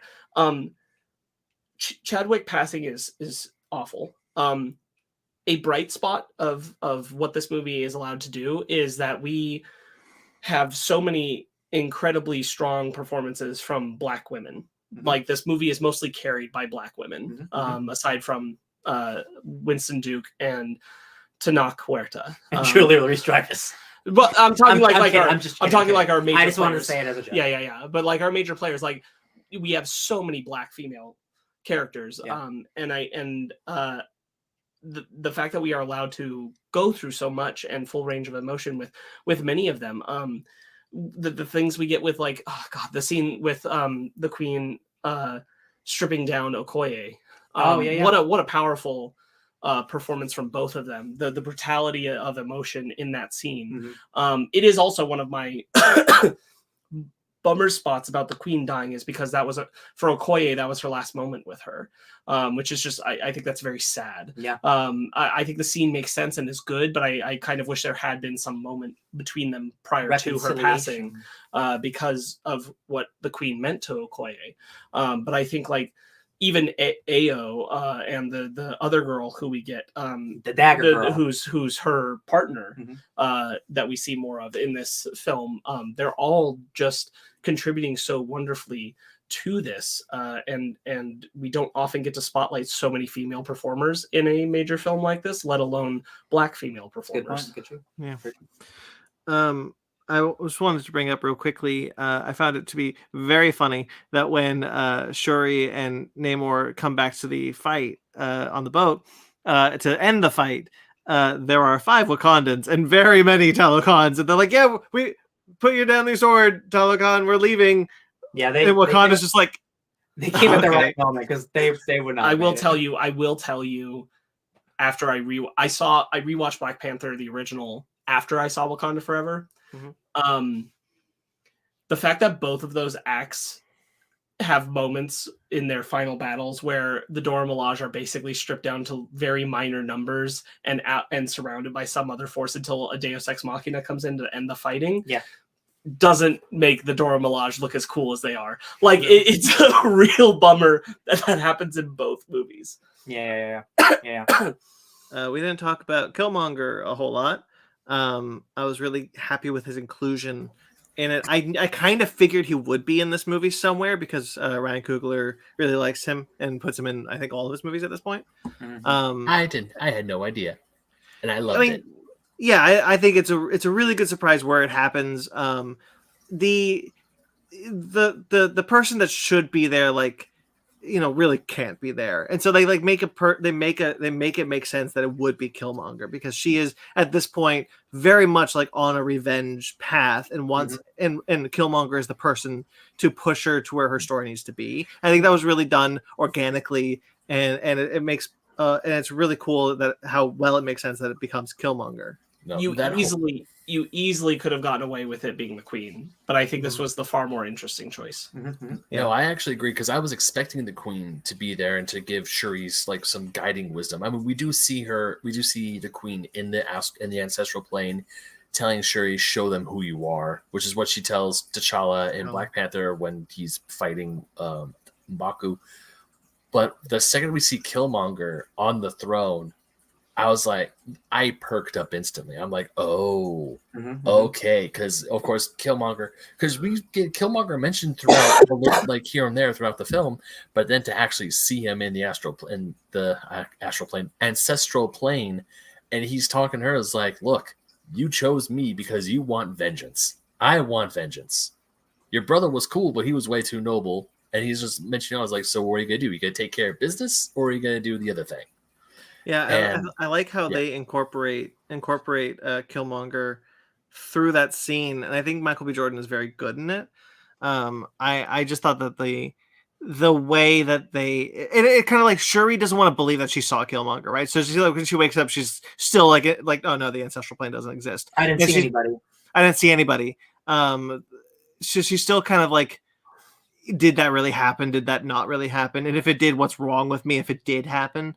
I think that's all really well done. Well, and it's also, she doesn't want to admit the rest of the conversation, which we get later, because we don't see the whole conversation until a little bit later on, which is where she says, I want to ruin it all. I want to burn it all for what they did.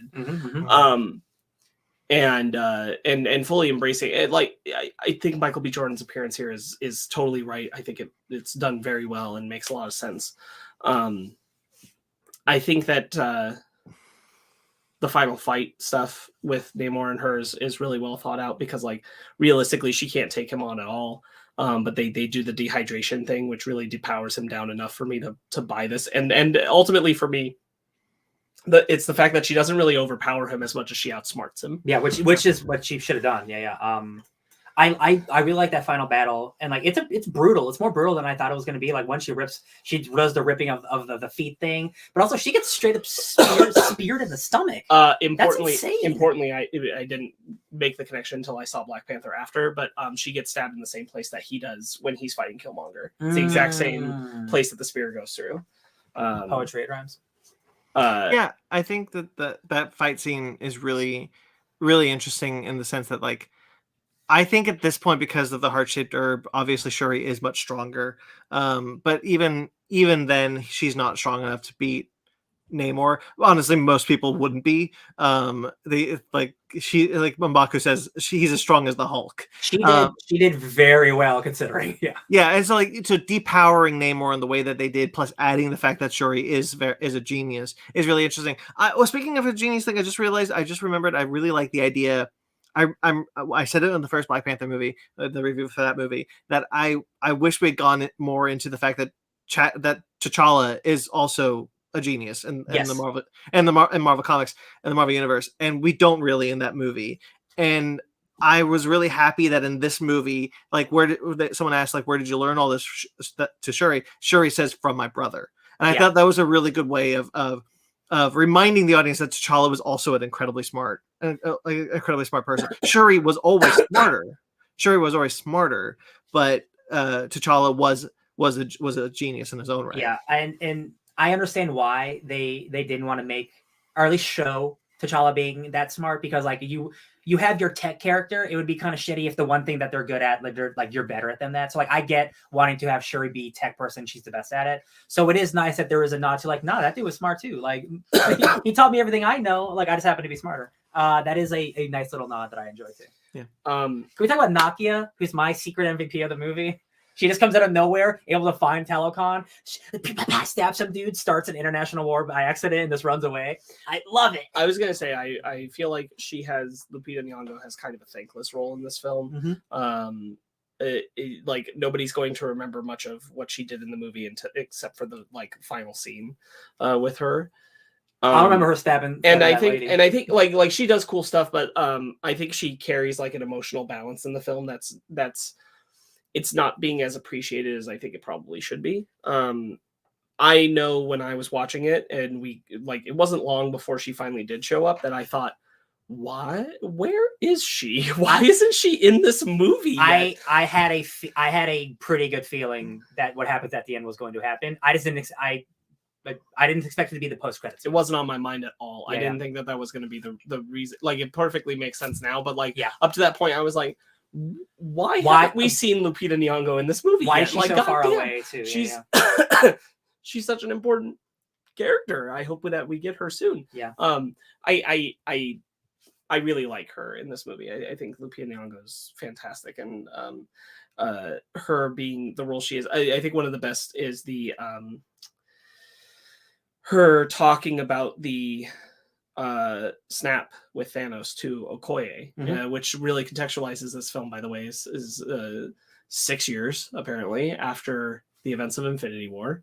Put that in your in your timeline, which means T'Challa passes away pretty quickly after he came back, which is a big bummer. Yeah. And she talks about having to go away, and like we will find out later more about that, like being related to the kid and everything, but that she has to leave because she's going through that loss in that moment. She is one of the few characters besides Okoye who we get that, like, what it meant to lose T'Challa twice from. Because they've gone through that twice. Which I think is another, like, I think you can't have predicted this thing. I've talked about this before. You can't have predicted this thing, but I do think it's unfortunate that so much of the Black Panther story in the MCU up to this point is about constantly losing the Black Panther. Like outside of Civil War, like every film has had to deal with the fact that T'Challa got killed or maybe got killed. And that just is a bummer. It's a bummer that that's how the story had to play out. It certainly wasn't the intention when they were making the previous entries, obviously. But it is unfortunate that just kind of is the trajectory of it.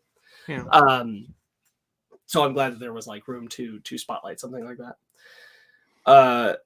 Going back to the final fight though, what I was gonna say is that I like two things I want to spotlight. I really like that, like the way she ultimately bests Namor is through where she positions him and being intelligent about it and all that, not a strength move or win over, because like at that point she couldn't really do much after she'd been stabbed. But like I thought that was very good.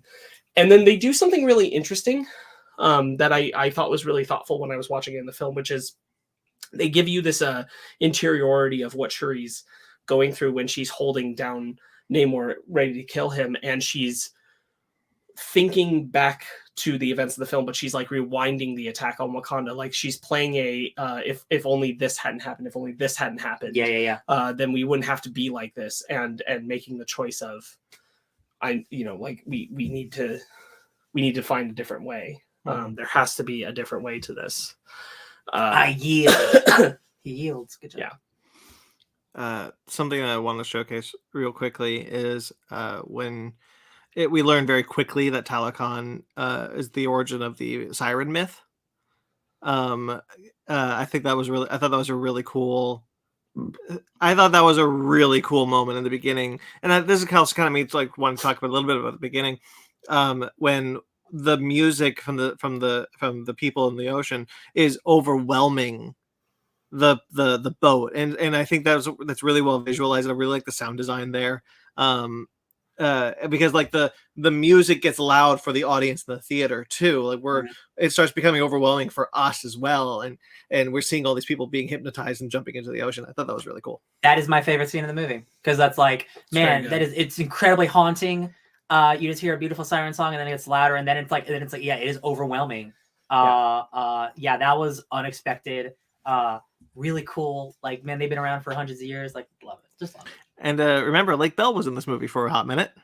Yeah, she was like, I don't want to be a superhero. make me a scientist that I get killed. Cool. Give me my paycheck. Cool. She's already poison ivy. Why does she need it? Yeah, it's fun, you know. Another just like tiny. Oh, I know. I recognize you. Did anyone else feel like the beginning was a little too dark? Like it was a little hard for me to see. Yeah, Ben raised his hand.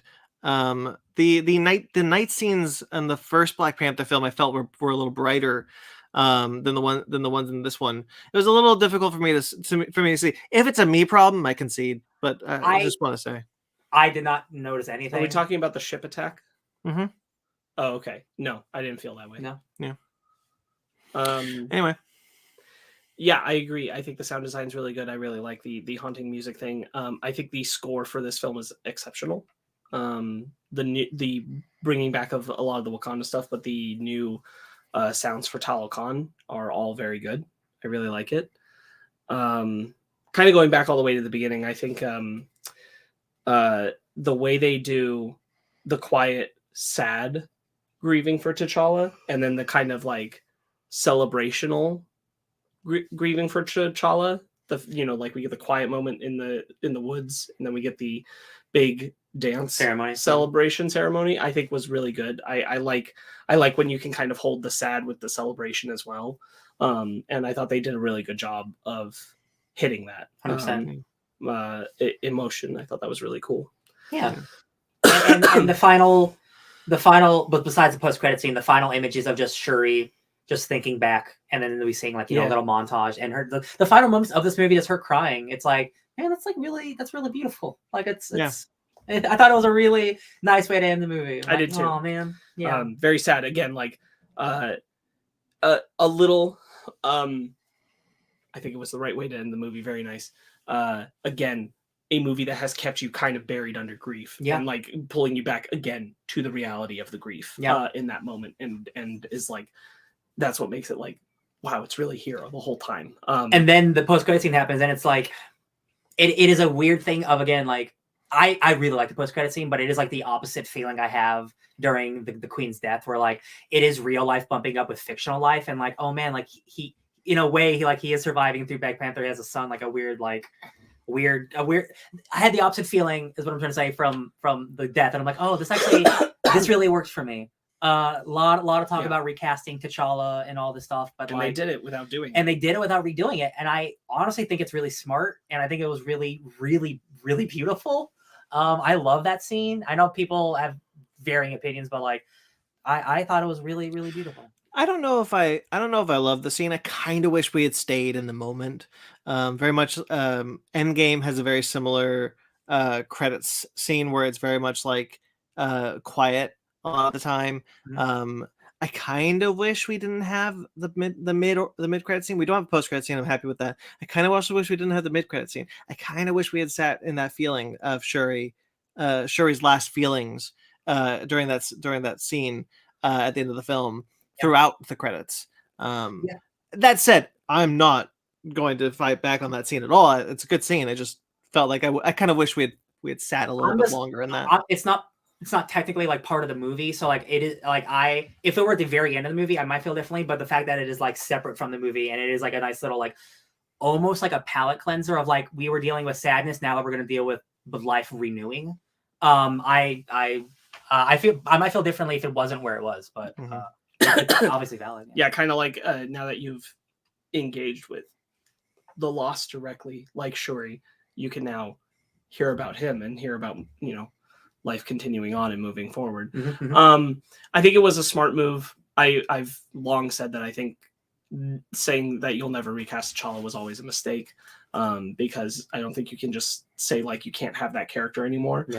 This is a very smart workaround where he will essentially be T'Challa from the comics. He'll be that eventually. He will be that character. We'll just have done it this way. And I think that was smart. I think it was a smart way to maintain Chadwick Boseman, but also say T'Challa, the character, lives on, and have your cake and eat it too, essentially. Just a note that everyone should be aware of that I think is cool is his name is Toussaint in Haiti. And that is a major revolutionary figure, Haiti being the one place where they were able to rise up against their colonizers successfully, the enslaved. And naming him Toussaint is not a mistake. It's very much calling out for that revolutionary figure. And then the reveal of his T'Challa name is cool. Cute kid. Yeah, he's man. I was just really cute. Just like I have a secret, and I'm the son of a king. Winky face. And I'm like, you little rascal. You're gonna be a king one day. They also have a fun opportunity now where whenever they make their Young Avengers project, they can put T'Challa on the Young Avengers. That the whole lineup's gonna be screwed up anyway. Just throw any young person on there. Might as well. Give me the young T'Challa. Do it. Kid Panther, and now they've regrown they're regrowing the heart-shaped herbs. I always thought that was a mistake in the first movie to wipe out the entire crop of heart-shaped herbs. I really like that movie. I don't want to bash on the movie at all because like I watched it recently and I just adore it. It's one of my favorite. It's in my top 5 of the MCU. I just kind of thought that like, especially after Chadwick Boseman passed away, I kind of started thinking about like, I bet you're really kind of kicking yourself for doing that. And I think that's I liked the workaround of like, she's trying to recreate the heart-shaped herbs through essentially a more advanced form of 3D printing. Yeah. I'm personally, I'm mixed on it. Like I can go either way because at one point, like I kind of just wish like she could have been like the smart Black Panther and she doesn't have to get super strength too. But also like her relying on science to fix this this magical plant basically is also a cool thing of like look what she can do. So like I don't have strong feelings on either way personally on that aspect of it. But now Kid T'Challa can get the heart-shaped herb and become a Black Panther. That's true. One day. Yeah. Or just everyone Midnight Angel suits. I think my whole thing. Jesus. I think my whole thing was with the heart-shaped herb, like when they burnt it in the original, I was like, well, this will be undone. Yeah. Like in some way, this will be undone. I kind of like it has worked in their favor that they found a way to make it like this. We weren't even going to worry about it until we were losing T'Challa, and we were going to try and like regenerate it to help save him, and we couldn't do it in time, and that kind of thing. And that ends up making like, it makes that action matter, right? Because like Killmonger ultimately, in Shuri's eyes, especially, causes T'Challa's death down the road. Yeah. Anything I feel like we're wrapping it up soon, but one of my favorite moments is when Atuma is fighting Okoye and he's kicking her ass, and then like her spear comes to him and he just kicks it back to her like, we're not done fighting, girl. And I'm like, oh, you're so bad. Oh, you look so cool. I love his big shark head. Crazy. Atuma and Namora in a movie, wild. And both of them survive, even better. Character development. Oh shit, that girl's got an Iron Man suit. That girl's got an Iron Man suit. Oh, I thought the second suit was pretty cool, like the upgrade Iron Man suit. I love her Mark 1 suit. I love that suit, and a lot of it's practical. It looks real good. I love like the cool, like almost Vulture like jets that she has. I wish I saw more of that suit, if I'm being honest. So that was cool. So her the exoskeleton suit that doesn't have like I know that it got a lot of grief online prior to the movie coming out, but I love her suit that she has in Wakanda. I really like that design. I was really into it. I do too. I just prefer I prefer the comic look, but I just prefer the exoskeleton look. If I had to choose of all the suits that we've seen. Yeah. Mm-hmm. Good stuff. All right, anything else? No, I think we rang out this water-filled Wakandan town. I really do like Riri. I think I'm glad that like stuff like her stepfather in the car and all that is present enough in this movie. Yeah. I think her relationship with Shuri is really good, and that's part of what makes me like really, really appreciative that she's in the film, because I think that dynamic between them, there's a lot of like referencing or repeating relationship dynamics or moments from Black Panther, like the joke about Okoye when she has to hide her tattoo. Like in the previous one, it was a wig, and now it's makeup, and they give her flack for that. Yeah, it's cute. And they're always doing that. There's she has the same handshake that she has with T'Challa with Riri now. There's so much like continuing spiritually stuff from the first film that I think is really well done. Mm-hmm. It's just, like Namor being as incredible as he is as a villain, antagonist, villain, let's be honest. He's gonna kill a teenage girl. It's not a good person. And kill a lot of people. I think that the execution of him, the Talokan, all of that is so well done in a film that's also having to juggle the Chadwick Boseman thing is such a tall task, and for all the things they had to overcome, like I think they came out with a pretty impressive piece of art. Even with its flaws. Why don't you rate it? I keep going back and forth between 8 and 9, so that's tough.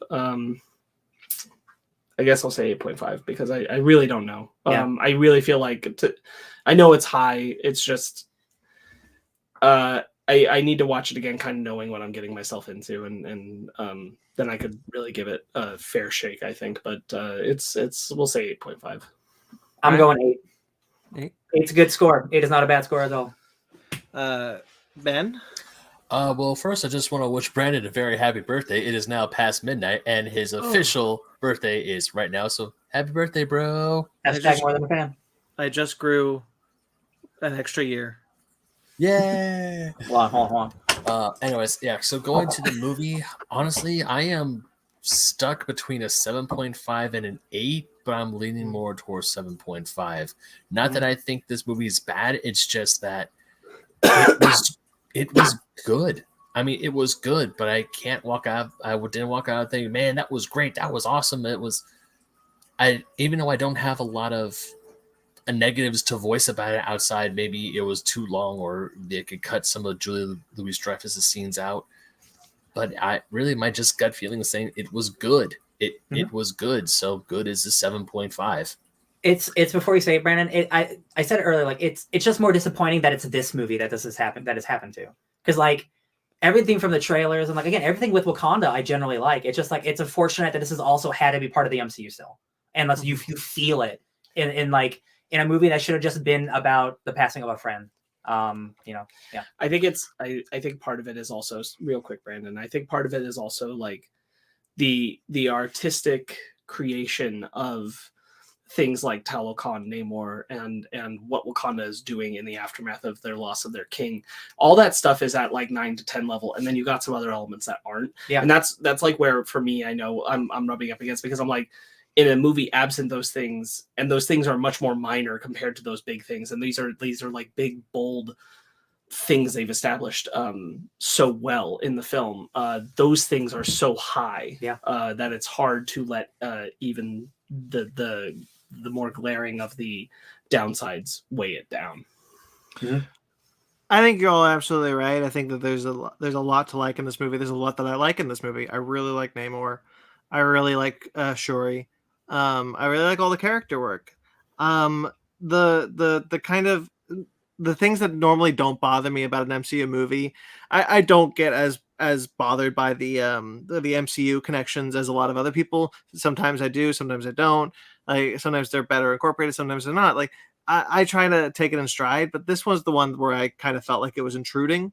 Mm-hmm. Whereas this film was meant to we're just trying to live in this grief, but I do think we go a little too far with that grief, as Sparks was talking about with the death of Angela Bassett's character. Like I do think I think it goes a little too far. So I'm rubbing up against a lot about this movie. That's not to say I don't dislike it. That's not to say that I dislike it. I do really like this movie. The beginning, I will say, did put a rough taste in my mouth because I did actually think it was too dark. I touched on it a little bit, and I don't want to like belabor that point. But like I do think the beginning was too dark and really hard for me to make out a lot of shapes. It could be my color blindness, but Ben also had a similar thought, so perhaps not. So with all that said, with everything that I said tonight, I think it's a 7.5 for me.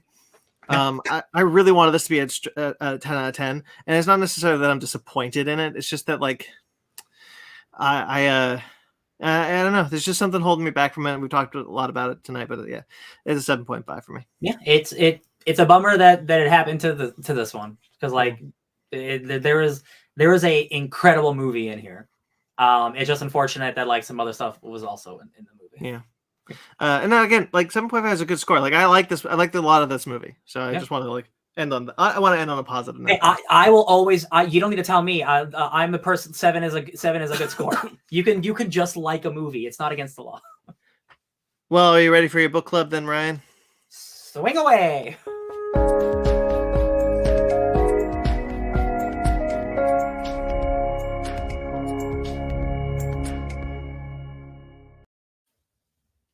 Ryan Heliopoulos, Hey. Take it away.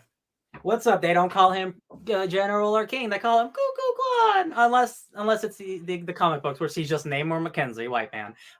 Hey guys, we're gonna be talking about a Namor comic today. Namor, the Submariner: Revolution. This takes place after Civil War, between like 2007, 2008 area. And I have not read this Namor comic. It's one of the few modern Namor comics I haven't read. And I'm like, you know what? I'm gonna read it. And I had a pretty good time. I've always liked Namor as a character. Anytime he shows up, I'm a big fan of. This was during a period where I was heavily into Iron Man, so I know all about Iron Man being the leader of S.H.I.E.L.D. at the time. He's not a very good leader, as you guys can probably tell. And I think this has a pretty fun, like, weird mystery going on. It's like, yo, we arrive at Atlantis and it's destroyed and Namor's dead. How did we end up here? But clearly we see Namor alive in the past. So, like, what's the big mystery? And I think this is a pretty good comic. Not going to change your life, but a pretty good Namor comic and how he handles Atlantean business. What did y'all think about the initiative? I also thought it was a pretty good Namor comic. Good. I also thought it was a pretty damn good Namor comic. As someone who has not read a lot. Damn. Yeah, I did add a damn because I don't read. You guys know I never read Namor before until unless you showed up here and there every once in a while. But yeah, I felt that as someone who's very new to the character, I thought you got his personality pretty well in this book. So I would say it's pretty damn good. That's what I was looking for. Hit a hit of Namor. How did the hit of Namor hit you? Yeah, I like this. I thought that this was a pretty good like encapsulation of how he handles business. I really kind of wish I was more familiar with some of what's going on with other characters in relation to the story. That's not the fault of the comic. That's just me like, oh, okay, what's going on here? Sure. But that's not that important because really it's about what's going on with Atlantis, and I think that part is quite clear. I think that there's something about it where I kind of wish it went. I don't know what I want, but I wish that it went a little further with, excuse me, with some of the stuff with Atlantis. Some of it is not being able to quite grasp all of the characters that are in the Atlantean group. Sure. And wishing that I had a little bit more of them. But that's more just like wanting more of the story than it is a knock on what's here. I agree with that. I think I don't have much to say about this. I think it's just really fun. To be honest, I just think it's a fun story, and I wanted you guys to read a Namor comic that has Iron Man in it. I will say I actually liked how this took place after the first Civil War, and also I thought what they talked about with Namor, how he fought with Captain America but then lost, and then he's just like, whatever, I'm just gonna chill out. And this whole thing between him, and even though you could tell that Namor does not like the surface world, but he doesn't want to go to all-out war, and he's trying to be like, I did all this stuff for you. Look, I suffered wounds, and yet you still don't trust me. And I kind of like how the book ends. Like both epilogues, I thought were really, I love how really neat. I don't want to jump too far ahead. I mean, but if we can, because I love how when they go through Atlantis and they find out, oh shit, there's no one here, and then they find those big old tunnels, and Tony Stark's they're like, hey, how many people do you think you fit in here? Everyone. And it's just like, hey, Atlanteans could be living next to you. But I kind of want to say I kind of pinged who Namor was talking to the whole time early on. I was like, that's got to be Doom, right? That has to be Dr. Doom. It's a surprise, it totally is. I liked that. I liked it a lot. Looking more at these pictures now that I'm starting to remember more of it because I did read this earlier in the week. I love the idea of this was also written in 2006, 2007. So it is very much post 9/11. There's tons of mentions of terrorists, and it is very much there's literally the reflection of the tower into two. It is very much politically driven with the idea of having sleeper cells in a time where this is actually happening, quote unquote, in America. Right. So I think all that's done very well. It is reflecting the time that it's in, but it's also doing it in a way where it makes sense for Namor, who is someone whose nation is now public, and he is placing sleeper cells all over the world just in case, because you never know. And as the leader of a big ass country, I guess that's what you do. You install sleeper cells. I watch the Americans. There's a hidden sleeper cell that's just blowing shit up, and because Namor isn't hard enough for Atlantis. He's too soft on the surface world, which is what I thought the plot of Wakanda Forever was going to be. Because this happens with Atuma in the 80s as well, where he doesn't think Namor is a good enough leader.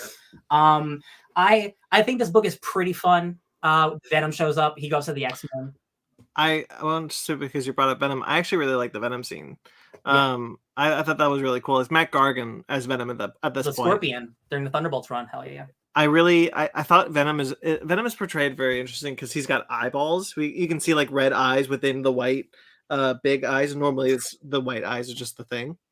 I really like how gross and goopy Venom is, so I really like how the art is portraying Venom. I like that thing where he's I always wanted to rip off your wing feet or whatever he does. It's rip off two wings. It's a good fight scene. Yeah, I do like. I think all the fights in the comic are pretty good. And the way he takes his tongue in return, I thought was really good. My favorite bit, I think, in the whole thing is Sue. Is when he's walking out with Sue, and she says, I truly am sorry that things have come to this for you and your people, and really putting this totally on Namor's shoulders. And I think what they do really well is the Sue, one day you will realize that feeling something and doing something are two very different things. Which I think is very good, because there's an amount of, I think that Namor doesn't handle the conversations very well that he's trying to have with people, but I also think that people you get Xavier, especially wow, what a hypocrite, coming down on Namor for having these sleeper cells, and he's because of that I will not help you, even though Namor is there trying to say okay, but I need to find these people or human beings are gonna die. And the way that a lot of these allies, so-called allies, are not willing to engage with him on that level, because where he's saying something is out of control, and they're yeah, but you have sleeper cells here, and he's cool, one of them is not mine and is the one causing the problem, so I'm here to help. And I think that there's an amount of something really well done in that, and I appreciate it. I also like the story of his son, Kamar. Yeah, I forgot that this happens that after Namorita, who is a part of the New Warriors, who's a teenage Namor, gets killed in Civil War because of Nitro. And I forgot that Atlantis takes Nitro into holding, and then Nitro gives his power to a mutant Atlantean to go do more terrorism stuff. And I forget all that shit happens. And like I think the what makes this book fun for me is the finale is with Nitro and with Kamar, because it just shows like how brutal Namor can be, and like, yo, you're my son. You think I did all this to hurt you? I did it to protect you, and now look what you did. You wanted to be king of Atlantis? Here you go. You're king of Atlantis. That is some hard shit. That is some baller shit. You're the last king of Atlantis. Yeah, and like that's how the comic opens with like Namor dead. And you're like, Namor doesn't die. But like that was a fun enough mystery for me where I enjoyed the book, and like. And it's fun seeing Namor go to Xavier and like, oh, you guys are 500 years old. You guys were technically the first mutants. Ha ha ha. And I'm like, oh, Xavier. There's very much like it's a shame that like the way that it is that Namor can't try to do anything for his son. Mm-hmm. He sees him as already too far gone, and his actions are regardless of like the fact that they were done based on lies, like they are far too treasonous for him to indulge. Mm-hmm. But there's this notion of Karma really feeling like he can prove that like nothing from daddy means shit to me, and that kind of thing, and how quickly he's chanting that I'm not afraid to die. And then it doesn't show him again, but you hear his cries of "No, please, Father." And Namor's got just black dead eyes. Yeah. And I thought that was all really well done. I think that's a good. It's a good Black Adam story for Namor. I think that it really truly tells who he is as a sovereign. Very well. Yeah, I will agree. There is. Oh, go ahead, Brent. Sorry. Well, I was just gonna say because we're talking a lot about how he is as a sovereign, and I just wanted to put in just like I really like the idea that instead of killing the treason people, the traitors, is that he cuts off their right hand as a reminder to them. I think that's really good because like yes, he's really ruthless, and he'll remind you that he's really ruthless, but he's like. Killing you all would actually just make things worse. So I'm just going to remind you that you shouldn't have done this. So what I think is really funny is that about that is I think you're right. I think that was really powerful and well done.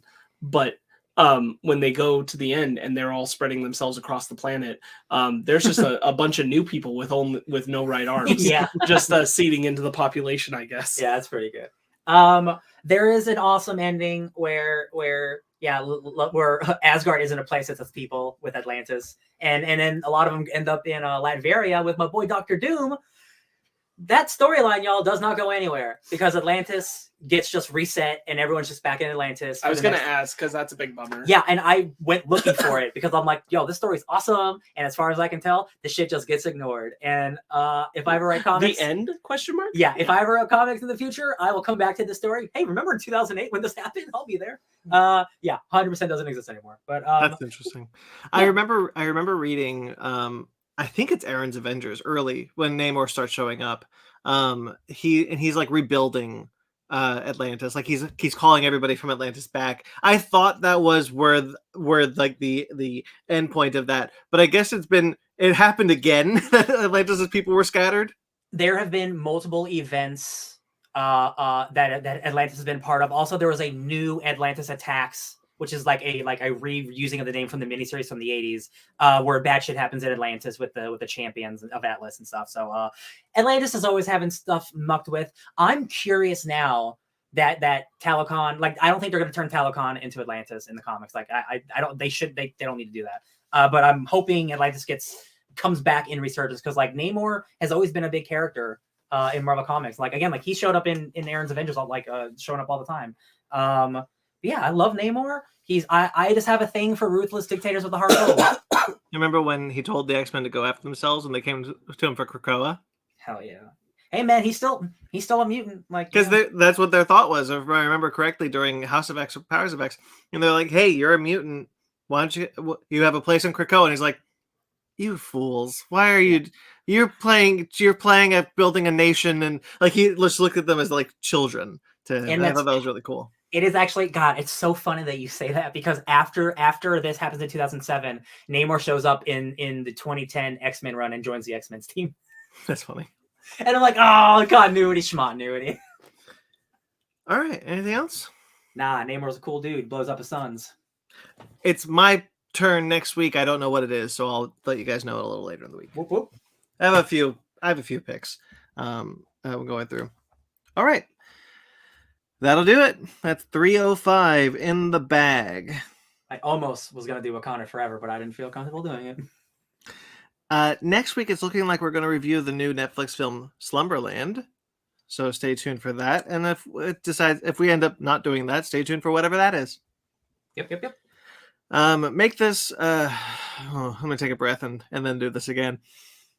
All right, like this video, subscribe to this channel, guys. If you like what we do here, if you like what you see, why don't you check out some of our other shows, such as Fake Nerds Watch, which has going through Star Wars Andor, new episode dropping soon, House of the Dragon, new episode dropping soon, and we'll be doing Willow when that drops at the end of the month. So stay tuned for that. Should be all fun stuff all around. Basement Arcade. Of course, you can check out Basement Arcade, which is our video game series. There are 2 episodes in the description below, both of which are Elden Ring. If you want to check out Ben becoming the Elden Lord, I guess is a sentence there. Sure. That's an accurate sentence. Cool. You can check out those videos right now. And you can check out, of course, other videos for Basement Arcade. Basement Arcade pause menu, our video game discussion series, you can check out on this channel as well. Fake Nerd Book Club and Animation Station are also on this channel. Again, like this video, subscribe to our channel, check them out. Or you can find our Patreon and our TeePublic. If you'd like to support us financially, support us there. If you like what we do and you want to see more of it, click those links. Maybe buy a t-shirt. Who knows? You know what? Birthday present to me, from the audience to me, buy a t-shirt. Those are linked below, or you can find them on our website at fakenerdpodcast.com, where you can find links to everything. That's our landing page, but the link to that is in the description too. Thank you to everyone who listens. We greatly appreciate it. Thank you to everyone who watches the live show. Thank you to everyone who watches the rewind the next day. We greatly appreciate all of your support. We love you guys. Thank you to Jeremy Vellucci for all the music you heard here tonight and all of the music for all of our shows. You can find his podcast, you can find him at Jeremy Vellucci _Wreck of Time, which is his band, Wreck of Time. You can check out, of course, his music there. Or you can find his show, Suburban Proctologist Official, on Instagram or Facebook. No, that's not Facebook. Instagram is Subproc Podcast. Of course, you can find it on iTunes. Grayson, good night, sir. He's in the chat. Sir. Thank you, sir. Saying night. Thank you. Of course, you can check out Mike Matola. Mike Matola is a wonderful collaborator, friend of ours. Did a couple of our logos, collaborated with a couple of other things. Check it out check him out at Mike Matola on Instagram and TikTok. You can find us on Twitter, Instagram, and Facebook, all at Fake Nerd Podcast, fakenerdguys@gmail.com. If you'd like to get in touch with us personally, I'm at BT McClure on Instagram and Twitter. I also write for KaijuRamaMedia.com. I also write for AtomicGeekdom.com, where you can find my trying tribute to the late Kevin Conroy. And you can find my work on ScreenRant.com, where I write a bunch of lists that people read sometimes. Ben? You can find me enjoying mine and Brandon's birthday week at BenMaga27 on Instagram, Twitter, and TikTok. You can also find me writing for Old School Gamer Magazine, Fusion Gaming Magazine, and GoNintendo.com. As we said earlier, my latest Go Nintendo piece about how the Pokemon trading card game for the Game Boy Color is very fun to play, and to learn how to play the game is linked down below. So go ahead and check that out. Sparks? You can find me looking for his hand on the back of my shoulder at SparksWitty on Instagram and Twitter, SparkzWitty. Ryan? Hey, y'all, you can find me definitely being wrong that there's more than one Black Panther and Black Panther Wakanda Forever at DJ Tony Snark 616. Subscribe to us on iTunes, Stitcher, Google Play, TuneIn, Spotify, iHeartRadio, Amazon Music and Podcast, and Pandora. Rate and review wherever you get us. We greatly appreciate it. Like this video. I'm so confused that they never brought back the magic conch. Like this video. Subscribe to this channel. Until next time you see us, guys, stay fake nerds.